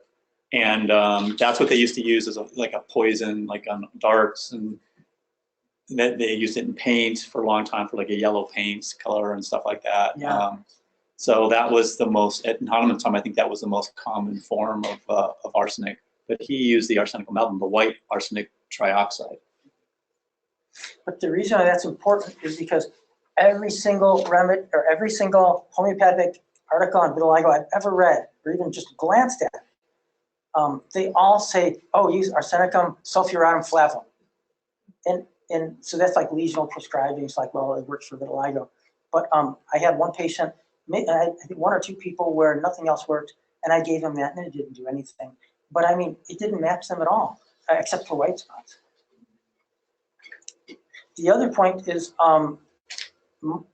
so many articles on vitiligo come from India. And at least in India, having vitiligo is probably worse than having AIDS here 20 years ago. And there's such a stigma against people that had white spots in India. Why is that? Historically speaking, let's ask the students first, and then we'll ask the attendants. Yes? But there, yes, but also social stigma, just because you look funny, you look different. But there's a medical reason. There's, yes, that, so very good. And I'm sure that's what Dr. Shepherd was going to say too. Hansen's disease or leprosy. I mean, now there's medicines we can get for that can contain it and cure it. Antibiotics, they call Hansen's disease. They call it Hansen's disease because if you tell somebody they have leprosy, I mean, you know, they might go home and treat themselves if they're from India, because you'll never get married in India if somebody thinks you have leprosy. You'll never find a boyfriend or a girlfriend. Your family will shun you. It's kind of like AIDS was here 20 or 30 years ago when it was untreatable. So that's one of the reasons why it's so important that people in India get rid of their white spots. And of course, for social reasons, it's embarrassing, just all the reasons we wouldn't want to have it. But that's one of the reasons they do a lot of research in vitiligo in India. Leprosy causes loss of pigment in the lesions? Yes. In tuberculosis, there's lepromatous leprosy. It looks like a lion's facies. You know, that's the one form of leprosy. And then the other polar form is tuberculoid. Tuberculoid, it basically means there are kind of white spots on the skin. And in fact, I've only had one case that I diagnosed of leprosy or Hansen's disease in the last 25 and a half years in my office. And there's only one reason I diagnosed it, was because he said he had just one or two tiny little white spots, tiny. And he said, but doctor, it feels very funny. I have no sensation on the white spot. I mean, I'm telling you, that spot was like the size of a pencil eraser. But when he said, I don't feel anything there, it's numb, I was like, wow, that's leprosy. You know, and Did you look at it? no, I called the C. Just a new list? I called the C. Well, yeah, I went. Well, when you're in dermatology, you go to this three-day course in Carville, Louisiana, was where they had all the leper colonies back in the day when they had that kind of thing. But they have something called the what's it called? The National, not the CDC, the National Health Institute or something. Anyway, our government pays like, you know, thousands and thousands of dollars to do leprosy research, and it's all done in Louisiana, down there. And they have this really great course. You all can, for like $150 or $300, you can spend the whole 3-day weekend there. Learn all about leprosy. You'll see more leprosy patients there than you will in your whole lifetime. And even if you only see one patient in your whole lifetime, it's worth like the $300 of going there. In fact, the reason why I went was because I was studying a month with the military dermatologists at the Armed Forces Institute, and they were like, you know, oh yeah, in 3 months we're going down to Carville, Louisiana. We're learning about leprosy. And they said, oh yeah, if you're a dermatologist in the military, that's a must. You absolutely have to learn that. And so I was like, well, heck, I'll tag along, I'll go too. And it was really good. But that's what they said. They said that the white spots are the very first sign of tuberculoid leprosy. And they used like a little plastic filament.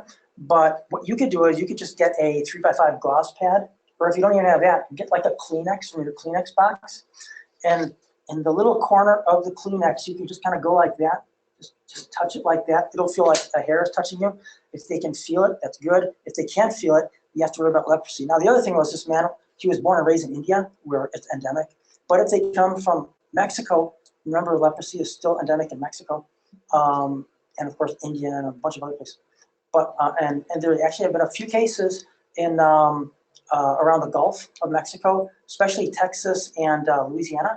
And they think it's because the 9-banded armadillo is a natural reservoir of the leprosy bacterium. And sometimes they people hunt and eat armadillo down south. And so they think that there have actually been some natural cases of leprosy which they've never been to India, they've never been with other people with leprosy, but they think they may have gotten it from bloodborne contact or mucosal, like borne contact from 9 Candida. But anyway, so you just never know. But that's the main reason why people in India just absolutely hate leprosy even more than any other patient is, because of its misinterpretation as Hansen's disease or leprosy. Any other comments on this article? Just that it reads like a case for homeopathy as a whole because it is a constitution. Yes, absolutely.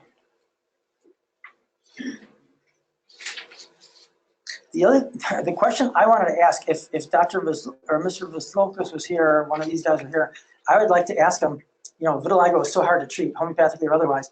This is 14 outstanding cases. What I want to know is, how many hundreds of cases did you treat that didn't work for you to get these 14 people? Or were you such good prescribers that you were 14 for 14? You're like, 100%. That's what I'd like to ask. Because People drop from the study. yeah. But I mean, the focus is very well known. I bet he's a good prescriber. But like, for instance, for me, I've only treated, I think, 4 cases of vitiligo. The one that did so well, she only had it for like about 4 months.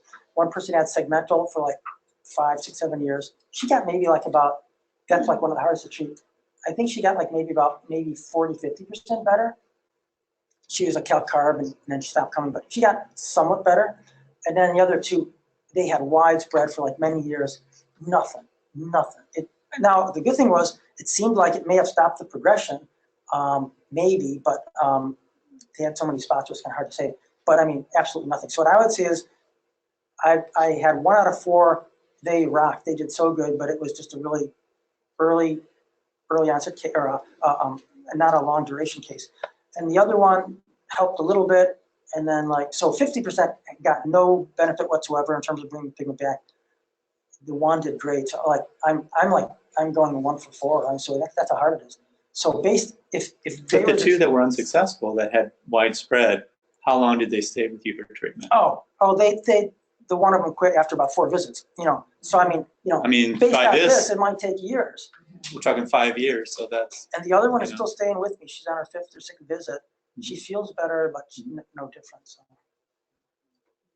Just make a comment how when I read the article, it's an autoimmune disease, right? They think It's so, the yes. it's the body's immune system attacking something, stressing the immune system, which causes it to activate, I guess, become hyperactive somehow. Yeah. And attack, and of course, you're susceptible to melanocytes, okay? So causing the symptoms of vitiligo. So the goal of homeopathy is to stop whatever is causing the immune system to be reactive. And I always think of what Andre said. And he said the 2 things that are most detrimental to the health of the human organism is suppressed anger and suppressed grief. Really? It could also be other things. It could be, and I was looking at a few of these cases in the beginning, and stramonium was helping. So what is that? Tremendous fear. Fear, right. Right. So, what is Put this? it on the rainwater and just wash it all over the. So what I see when I see the need to try to treat somebody with an autoimmune disease is to say, what is affecting this person's constitution the most strongly, so we can get it from attacking itself. I mean, all the autoimmune diseases that we see, it's not just vitiligo. Right. But it's amazing to me that the body can restore melanocytes like that. Right. Not only stop attacking it, but the body start producing melanin again. That the body can correct for that. So that to me is amazing. Now Michael Jackson probably could have used a remedy, but it's complicated, but it's simple.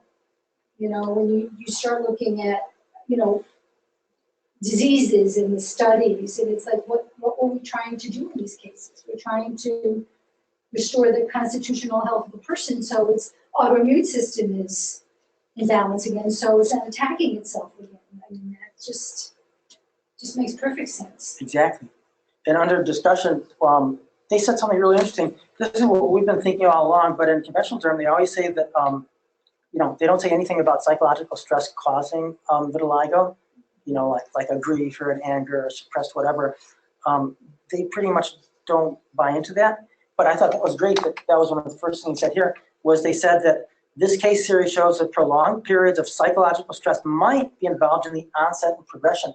And that was totally true with the lady that responded to Staphylococcus aureus because it healed her suppressed anger and grief and stuff like that. So I would agree with these guys. I really do think that A, the stress has something to do with it, and B, that gives us a real handle in homeopathy, because in regular treatment, you're not going after the grief or the guilt or anything. You're just giving them stuff to suppress their immune system, where here you're actually going after. So if somebody gives you the goal that we're looking for homeopathy, if they say, oh yeah, it started right after my mom died, or right after I was, unfairly treated at work, then you have something to go after. You have a mental symptom, like suppressed anger, suppressed silent grief, or whatever. So that's huge if you could find that. That's your never well sense. That's your cause. Right. And how else are you going to prescribe strimonium for vitiligo? Exactly. Not by looking up the rubric. Yeah, but it makes total perfect sense, to me anyways, it makes total perfect sense that if something happens in your environment that suppresses you from being able to present yourself as you completely and fully, that it's going to affect your body's ability to express itself completely and fully. Like, I love it. Where are your genetics the weakest? What's in your constitution? Is it vitiligo? Is it lupus? Is it, what is it that you're predisposed to when you take that water level down in your health? What's going to show up? So thank you all for coming. Let's see, what does this say here? Our next one is, okay, so Saturday, April 21st. Third Saturday. Thank you. Thank you.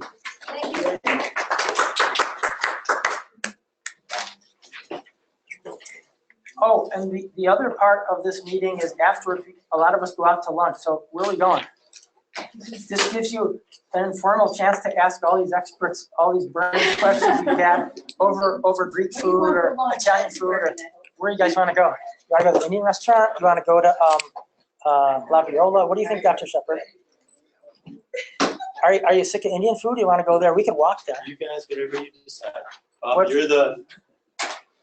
What kind of food do you guys like? Who wants to go? I think you're gonna pay.